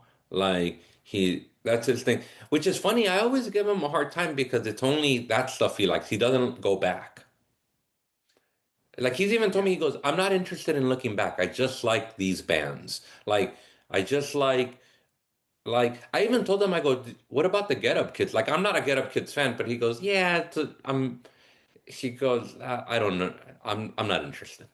Like Yeah. That's would it be the production? I wonder what it would be I don't about. know. Yeah. But it's like funny because one time I told him, I go, oh, you like pop punk so much. Like, do you like the Descendants? That's like the OG shit to me, the original shit. And he'd be like, nah, that's too close to real punk. Wow. So it's Yeah. just like this like I like the Wonder Years. They're super cool people too.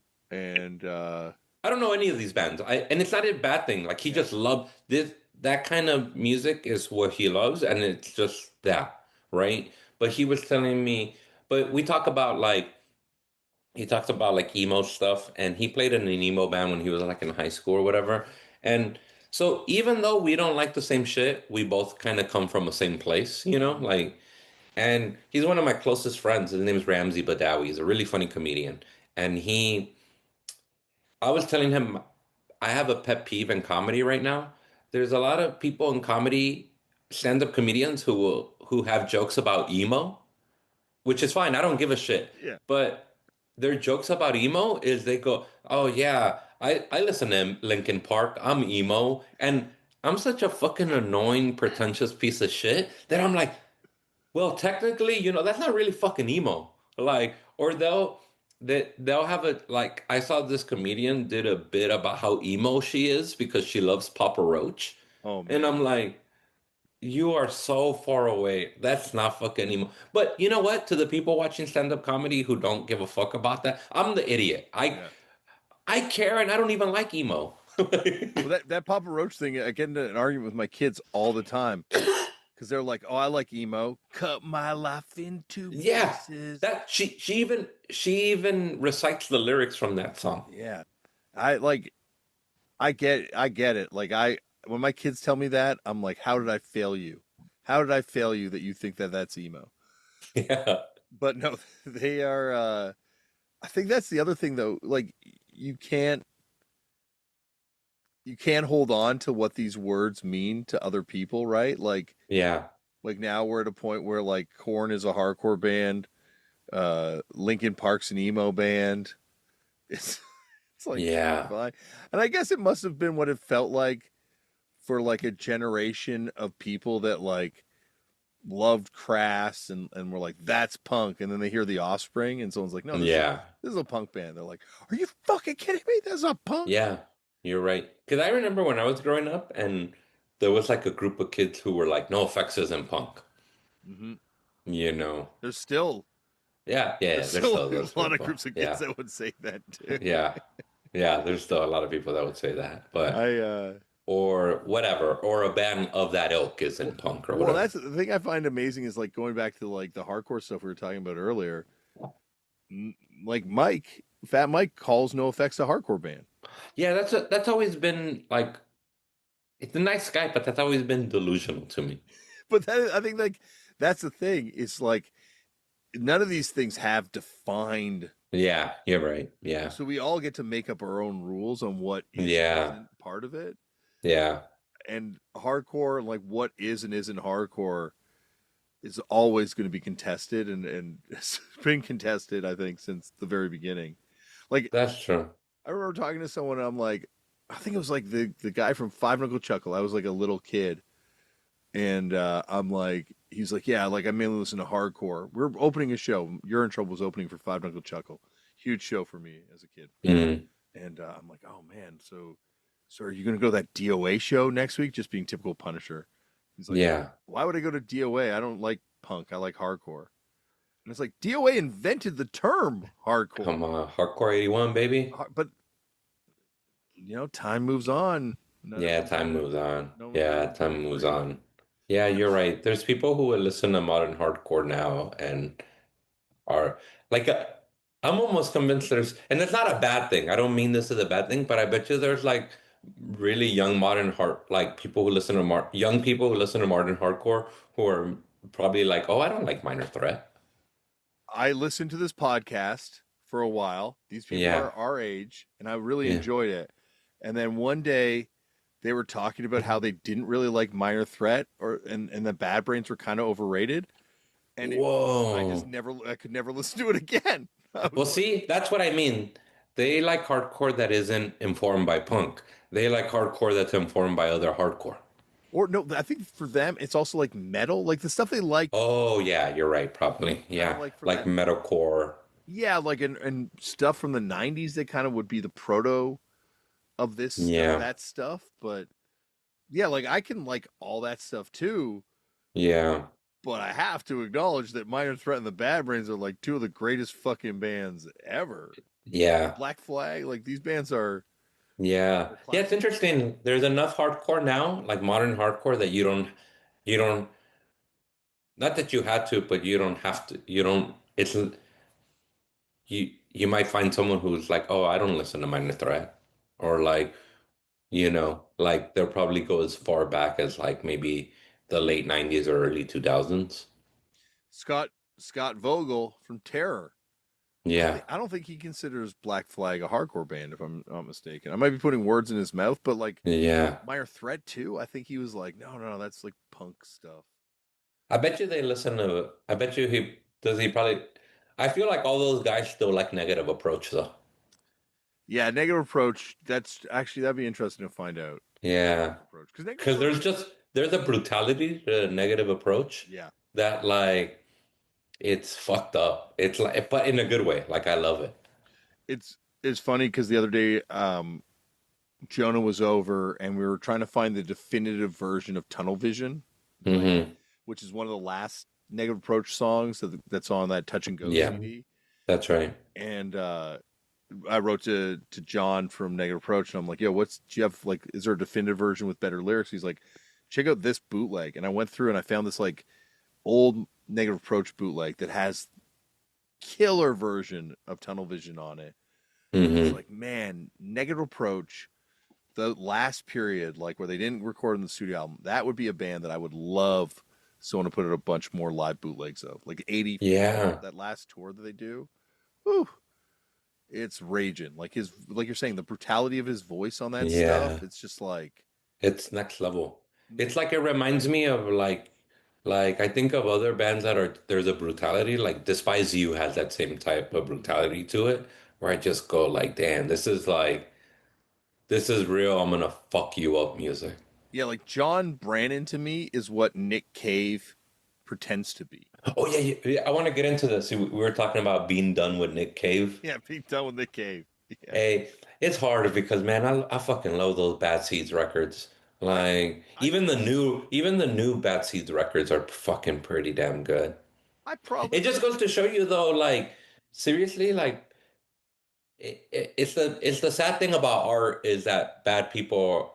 I'm not saying, or people with shitty opinions can still create good art. I saw I saw footage of his like live show, and it's Hmm. like him in the crowd, and the crowd all looks like me or older, and they're all Yeah, play acting like they're at some sort of fucking church revival, and they're like possessed yeah, by the yeah, spirit, and like they're all fucking acting, right? Like they're all yeah, acting like they're like at a Pentecostal like revival and doing this shit. And it's like this is the corniest thing I've ever fucking seen in my life. Well, he's one of those guys where he's like through his newsletter, you kind of find out like he's kind of a Zionist guy. He's super religious now, and he's one of these dorks that like loves the biblical stories, like, and it's like he's kind of I think he's gone out of his way to kind of be a big Zionist. Like, Yeah, like, and he went to the fucking Queen's funeral. yeah, all that shit. And I'm just like, more and more, I'm just like, dog, you're like, besides the bad seeds, what was the band before you were in Birthday party. birthday party? Or the band before that, the Boys Next Door. Boys Next Door, yeah. But I like But to me, I he's think of like Roland S. Howard and how dope Roland S. Howard is, yeah. and like you just Lydia go like, Lydia Lunch when she was on here said like yeah, like loved Roland, did not have much love for Nick. But Nick's yeah. been through like her But he's been through some really bad losses really in his bad life, shit. like Like and really so awful shit. Yeah, yeah, like so I don't mean to shit on him for that side of things, and obviously like yeah, I imagine that affects and changes a person immensely. yeah, So just judging on that whole like yeah. musical I mean, political he's had some. He lost his two sons, I think. He lost two two kids kids. passed away. Wow, I thought it was just Yeah, one, but that's yeah, unbelievably tragic. But I just yeah, there's like a cult around certain bands where I'm like I don't believe. hey, you know who he dated? Who I think is better than him? Uh, PJ motherfucking Harvey. yeah, PJ Harvey's pretty fucking amazing. Hey, PJ Harvey, she's a fucking gangster, dude. Those fucking albums are so informed by like blues punk, like the Gun Club and like weird like you could tell PJ Harvey was like would listen to like Laughing Hyenas.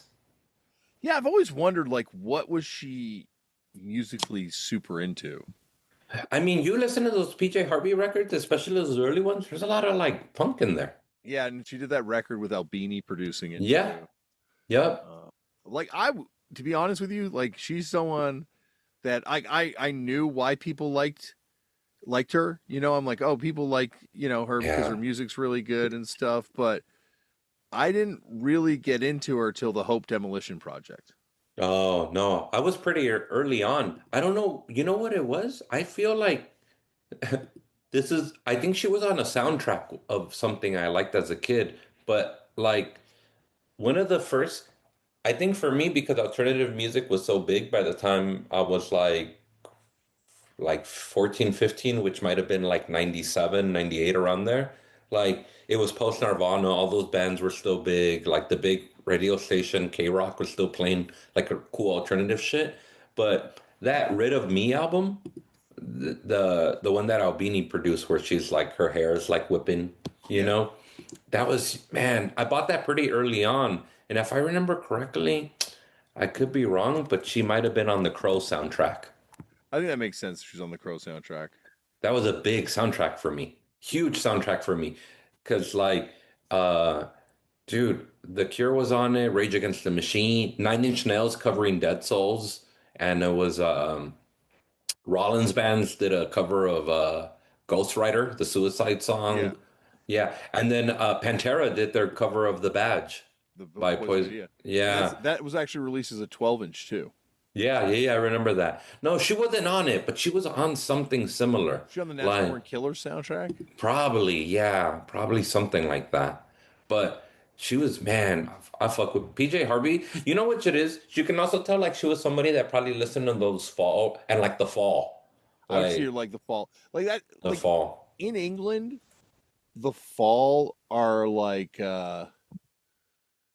they are like he revered, like they are like Revered, yeah. they were like a mainstreamy kind of like brushing up against type band. It feels like. Yeah. Um, He's really, I mean, him and his and then later his wife was in the band, right? yeah, yeah, Yeah. Bix, Brick, Bricks. yeah, Bix, yeah. But the fall, but you could hear that in her. You can hear like, oh, she listened to like, or she was also probably listening to some like Crass records and like, and probably like Laughing Hyenas and like Husker Du and stuff like that. Yeah, see, I like all Yeah. her stuff. I think it's good, but the Hope Six Demolition Project is one of Hmm. my favorite records of all time. Yeah. So when I saw her live, it would have been around that point. Like she was playing only pretty much only songs from that, and then at the end she like throws in some old songs, and the whole crowd lose it. I was so Hmm. bummed out when the old songs came on because I just wanted Oh, more. really? I just wanted more off that record. Yeah, that's a good one. Oh, Yeah.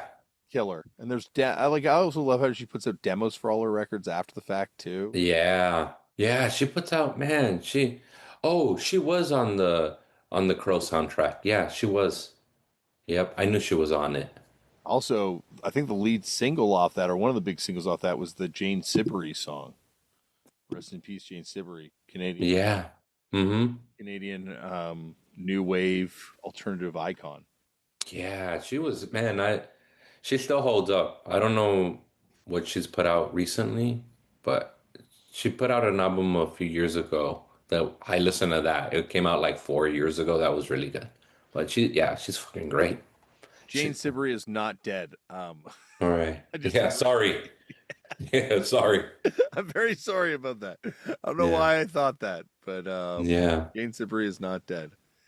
It was very weird that she did have um, that song though on the Crow soundtrack.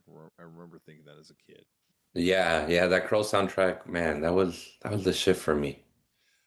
I definitely was a. I don't remember having the Crow soundtrack. I remember my brother had, I think, the Natural Born Killers soundtrack. That was a big one too. Yep, I remember the Glory Days soundtrack being a big one. Yeah, Ben that Affleck's soundtrack. first movie. That's right. I think Kung This is Fu a big Records put that one. out. Yeah, that's right. Yeah, I remember that. Judgment Night soundtrack. Judgment Night was huge because Classic. that was the rap rock one when it felt like interesting. It Yep. was like it was interesting. Yep. I think anything that gave the world a Dinosaur Jr., Del the Funky Homo sapiens. Yeah, that was cool shit. And That who did Slayer do a song with? Slayer was on that soundtrack. is it Slayer and Biohazard or Slayer and Body Count? Let me look this up because that soundtrack was so big. I had it on tape. Yeah, it was definitely. I had a CD of that one. I think it's one of the early CDs that I ended up owning. But that was a Oh, that one, I'll tell you, it was Helmet and House of Pain did a song together, yes. and it was Teenage Fan Club and De La Soul did a song together, I can and still then rap that whole song. the Teenage Fan Club and De La Soul one. Yeah. Yeah, that's dope. And then Living Color and Run DMC did one. And then no, this one makes more sense. Biohazard and Onyx did a song together. That's right. And then Slayer and Ice-T, Faith No More and Booyah Tribe, Sonic Youth and Cypress Hill, Mudhoney and Sir Mix-a-Lot, which is funny. Yep. I don't remember that. That's hilarious. And the song is called Freak Mama.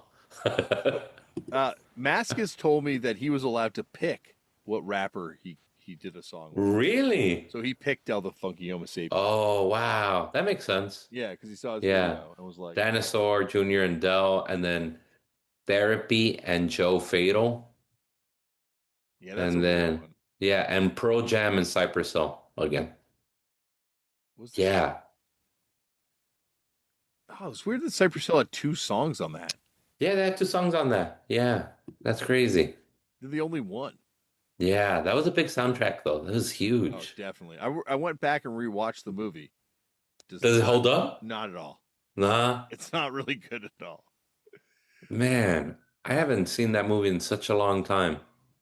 You can it was on like I made my Lauren, my Yeah, long yeah. suffering wife watch it with me. And she's like, "You like this movie?" I'm like, it's like way better when I was 11 or That's so 13. funny. So It was one of those, yeah. saw it in the theater when it came out too. I think of you know what was even though they were kind of like a generic rock band, but I still like them. Was I remember in Michael Mann's movie Collateral. Have you ever seen Collateral? Uh, is that With Arnold Tom, Schwarzenegger? no, it's Tom Cruise and Oh, Jamie Foxx. yes, yeah. Collateral Damage is the Arnold Schwarzenegger. Yeah. I think, yeah. There's a part in Collateral that every dumb dude, and I'm including myself in this, that there's a part in that movie where there's like a coyote walking down the street, and then Jamie Foxx makes eye contact with the coyote, and then Shadow of the Sun by Audio Slave comes on, and every dumb dude, me including, was like, "That's a deep ass moment right there." That's- Were you an Audio Slave fan? I liked it. I mean, Okay. because you know, I like the Soundgarden. Yeah, Soundgarden was like the band that I could never. I think he was too good looking. Maybe that was my hang up with it. Yeah. That fool was a crooner. He could croon. He could croon. But you know what it is? I just came of that age too when like Black Hole Sun was a big radio hit and the video was huge. And then I bought Bad Motorfinger when I was a kid and I was like, man, this shit is good. And then later you find out like that as I got older, they were like they had those two EPs on SST. Yep, yep. They Yeah. had and then Kim Thale was in. Meat Puppets for But a little bit. he was also in Identity Crisis with Bruce Pavitt's brother, Okay. and when he was still in Illinois. But the but Chris Cornell makes his vocal debut on the Center for Disease Control Boys. We are the Center for Disease Control Boys. All right. I don't know if he sings on all the tracks, but it has become a very expensive record. I bet. It's one of those Yeah. ones that, like, if you find it though, you'll find it for like no money in the wild. I think because like it does not look like I picked it up for like $3 when I bought it years ago, Yeah. just because I didn't even know what it was, and then it sat in my collection for a very long time till I realized who was on it. Hmm. But it's a yeah, like I guess it's like a punk supergroup from Well, I didn't know yeah, that. that Yeah. Yeah, I liked all that stuff. I mean, it was just such a big part of like rock radio that you would just like it's like audio like Soundgarden. I fucking I fuck with Temple of Dog. Like, you know. we've got like I love Temple of the Dog. Yeah. That song's fucking killer. I like Yes, and and the Soundgarden too. Like I you know I I don't love Pro Jam, but I fucking love that Vitology album. do that even flow video like turn Yeah. the lights down, Josh. This is a rock concert, not a Yeah. fucking TV show or something. Yeah. That I remember thinking that was the coolest shit. And when he did that insane like military stage like dive into the crowd off the roof in that Yeah. video, I thought that was so cool. Have you ever heard Pro Jam's cover of X's Poor Little Girl? No, Yeah, they do it's good. It's really good. Yeah. they do something else really weird, like another really weird cover, like another punk band Yeah. too. Well, they have like Mystic connections in Pearl Jam, Yeah, that's right. right? So Yeah.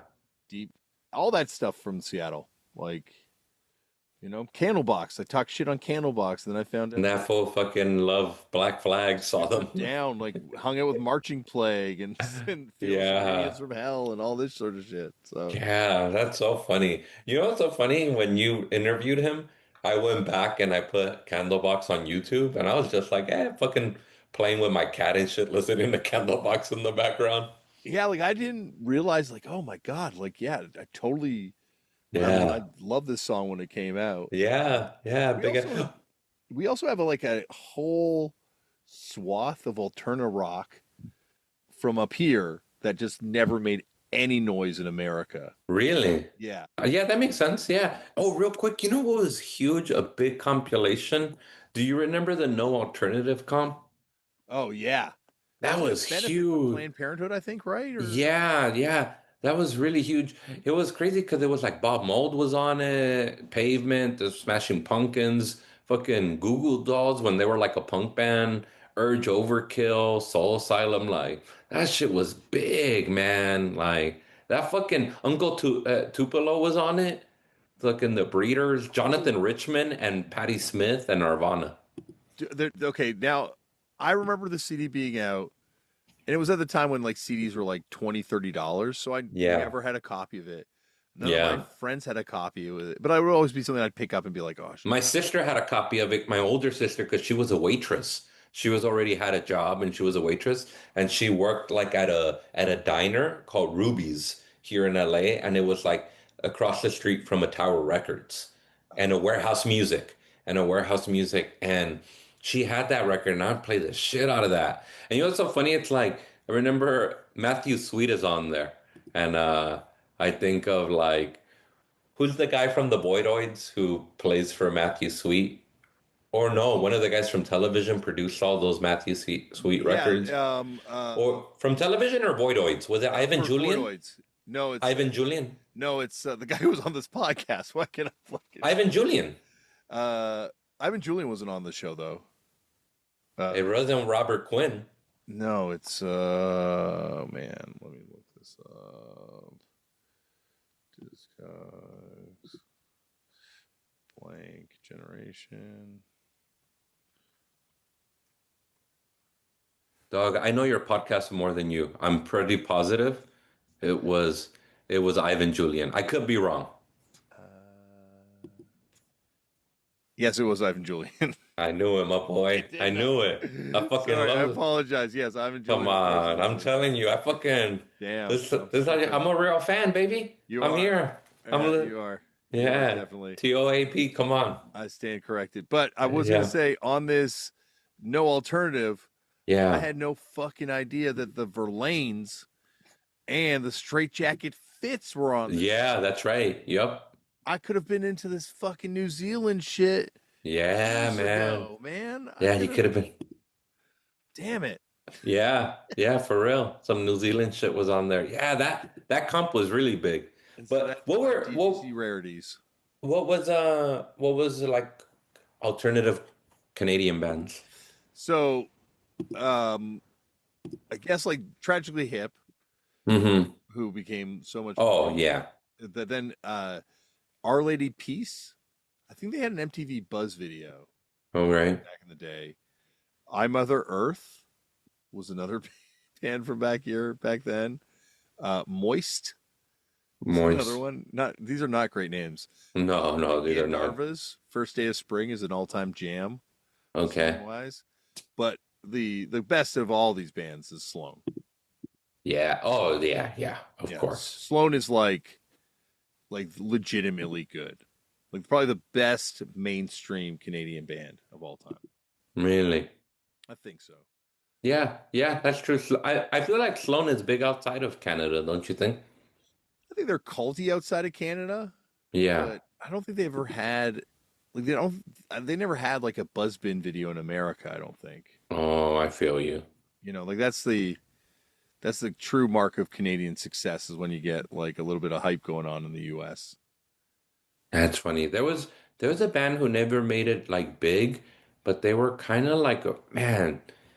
Steve Albini like recorded their first album. They were called Distortion Felix. They were Really? like, From where? yeah, from LA. They were like Latino Oh, dudes okay. from LA. Like one of them went on to join the Mars Volta like years later. Oh, wow, okay. Yeah.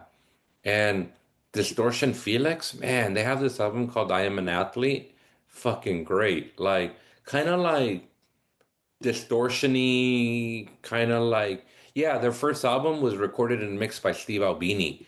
And there were these guys from like from what I understand, like one of the guys was from East LA and the other guy, his name was I'll tell you right now, his name they played his name was Juan Aldrete de la Peña. He was in this famous metal band or like called Racer X in the 80s. Oh, I remember Racer X, absolutely. Yeah. But then he ended up like years later in Mars Volta. But he played in this Distortion Felix band and they're kind of like a shoegazy, almost kind of like they almost feel like akin to like fuck, I don't know, like Jawbox. Okay. Almost like Jawbox type sound. It's crazy that they like yeah, only had these two records. The second one, oh, it did come Yeah. out eventually on Alias. It looks like it was only a CDR. I'm an athlete, but Yeah, but it eventually came out. It came out on Alias. It's really fucking good. It Alias took is one of the weirdest labels too. So yeah, but it came out really good and I'm telling you, yeah, Albini produced them. You know who I was thinking about the other day? You know who I used to listen to? And I never really got into like screamo bands, but do you remember that Japanese band Envy? yeah, they've come up like three times in the past day for me, Dog, weirdly.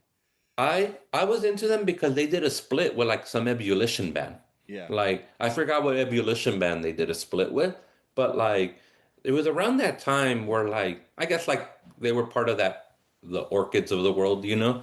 But like they came up and I recently I had that 7 inch and I forgot how fucking good it was. They are like weirdly like they're the Japanese band that everyone who's on the more screamo Yeah. metally side of Hmm. hardcore Yeah. gravitates to. Yeah, they're good. I Yeah, mean, I they're they're really good. fantastic. They're on I think on their first 7 inch over here. I think, and it's on it's on HG Fact. Oh, And so okay. that fucked up's on HG Fact, but Yeah. like all the cool Death Sides on HG Fact, all the Judgment singles on HG Fact. It's like the coolest one of the coolest record labels of all time. Like you can go through it and Yeah. you're like Yeah. everything's on there. But yeah, MB, I think this is the first or an early single by him at least. I could be wrong. I just feel like they made oh, that's what it was. They made they did a single with fucking Steve Aoki's old band, This Machine Kills. A Okay. split. I had that. Was it on his label? No, it was on HG Fact. It was on HG Fact. Wow. Yep. Mm-hmm. Aoki put out a record on HG Fact. Yeah. My buddy Ray, who he's folded his label Mhm. Extinction Burst. He played in this band that I got to see live. Uh at this there was this really cool club here called PCH Club in LA. And I went to the PCH Club when I was young, maybe like 17, 18, maybe a little even younger. So my buddy was in a band with Steve Aoki called Esperanza.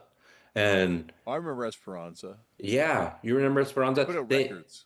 They they were on a lot of comps and they put out records. They have a discography that he put out through his label Extinction Burst, but they were on a lot of 625 thrashcore comps. Yeah, okay, that makes sense. Yes. Yeah.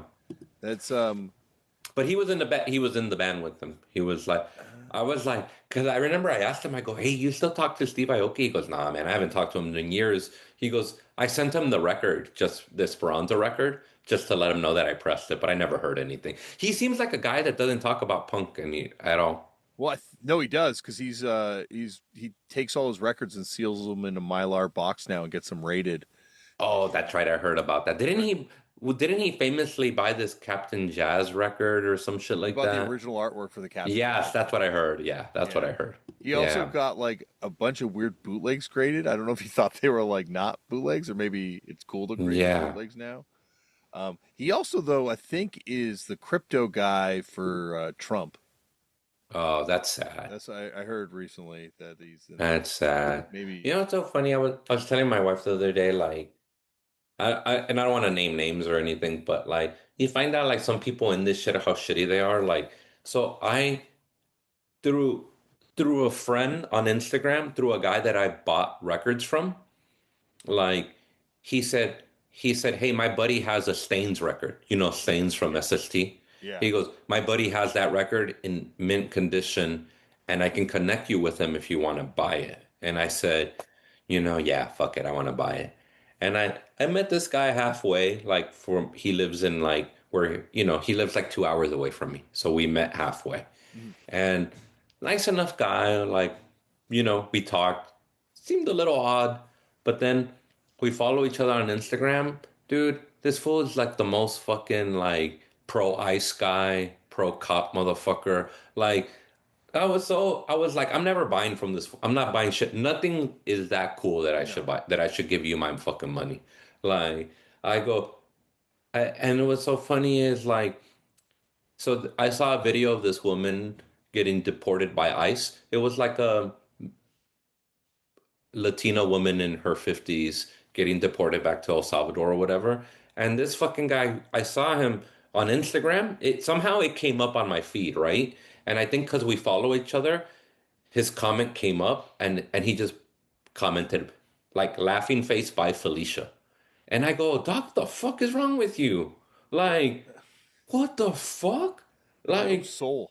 no, that's no soul. Look, I don't, if you have some sort of more moderate stance on immigration, I don't know that I'm gonna agree with you, but at least I feel like, okay, well, whatever. You're not being inhumane, maybe, right? Or like, but to like type that by Felicia shit on some woman who's like scared and crying, and I went, get the fuck out of here. I'm like, I was so mad. I was like, I'm never buying shit from this motherfucker again. I'm glad I only ever bought one thing, and I go, nothing's cool enough for me to ever give you fucking money. No, that at that point, like you're just like a sadist. You're just like Yeah. it's like just like yeah, like you're saying, these are just no records worth it. Yeah. And I'm also just like, it was so funny because this guy told me, like, for some reason, like, like Rage came up, like Rage Against the Machine came up when I met him and I bought the record. And then he told me, he goes, oh, yeah, I was buddies with Zach when he was in Inside Out. Something changed. Something fucking changed. And I was like, what the fuck? Like, so weird, man. I was like, man, yeah, nothing's cool. It just is disappointing when you find that shit out, Yeah, yeah, that's the. you know? But then by the inverse of that, like, and not that you should not expect someone to have compassion, but like Yeah. when there's like when there's like an older punk person and you're like, how's this gonna break? And they have really cool opinions. Oh, It's yeah, almost like yeah. that relief. It's like, oh, Yeah. thank fucking God. Like, Yeah. Yeah. and it goes the other way too. There's sometimes where you're like, oh fuck afterwards, but Yeah. I don't know. It's definitely it's always reassuring when you're like, well, it's not all of them that are fucking lost and yeah, Yeah. Just what a shitty thing. I was like, man, fuck this guy. yeah. That is a huge bummer. Yeah, the Yeah. Stains record is also fucking Oh, amazing. no, I was happy to get it. I found this post effect like maybe even a year after buying it or You whatever. liberated it from him. It's Yeah, fuck that motherfucker, man. you know, But yeah, it was just like, yeah, it just sucks when you come across that shit and you go, man, this is just a soundtrack to you. It means nothing. yeah, yeah. It's just Yeah. like, well, it's like all these bands. Like when people listen to it and they're like, and I guess it goes the other way because I definitely listen to like metal bands or death metal bands that are singing about shit that I have like Yeah. I no relationship to. yeah. But I think a lot of times that's also not their real opinions. Whereas something like Rage Against the Machine or a lot of these punk bands, it's like, how could you Yeah. listen to it and not, Yeah. have some of it rub off on you? But what do I know? Yeah, some of it, I'm not saying that you should be out there fucking throwing Molotov cocktails or anything, but like if you didn't, if this, if this music didn't give you a little bit of compassion and questioning authority a little bit, I go, that you were never listening. No, that's like there's Limp Bizkit for you. Yeah, yeah, truly. Uh, Yes. this has been awesome, Chris. Yeah, And yeah, it was fun, man. Thanks. I'm I'm filling in for Woj on this one, but no, uh this is my solo thing when Woj doesn't want to be here. This is going to be, but yeah. anytime you want to come back and Mm. do Killed by Punk, now that we've brokered the peace after the Clash War. After the Clash War. Yeah, we brokered that piece, baby. Come on. I even started listening to Strawberries by The Damned, and you know what? It's a fucking phenomenal album.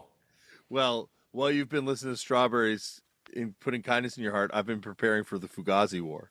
Yeah, that's I've right. been We gotta stockpiling fucking do, arms. yeah, we gotta fucking do this where we argue Fugazi. Why? What's your argument that they're not that good? Oh, we'll save it for the next show. All right, let's fucking I do think it. my opinion about Fugazi has honestly cost me Ian Mackay ever wanting to come on this show. Hey, well, if he ever hears this, just know I fucking love Fugazi. I yeah, That would be a good stand-up comedian, Ian Mackay. yeah, yeah. uh, Oh my God. But no, I'm telling you, I love Fugazi. I'll argue that any day. well, we'll save that for next time. There are comments from people. Yeah. Oh yeah. Hey, what's up with the comments? Uh, the drummer from the Stains is Mega now. Oh, Damn it! come on, dog. You broke my heart. Damn it! This is Christopher Valdez as That was broken your my heart. yeah. And he saw them with Softly Roadie for the Weirdos once in 1990, All right, dope. and and someone else said hello there. But thank you What's up? everyone for Yeah, thank you guys for listening. and hanging out. And Chris, anytime, buddy. Thank you for Yeah, being I'm here. always down. I'm always down.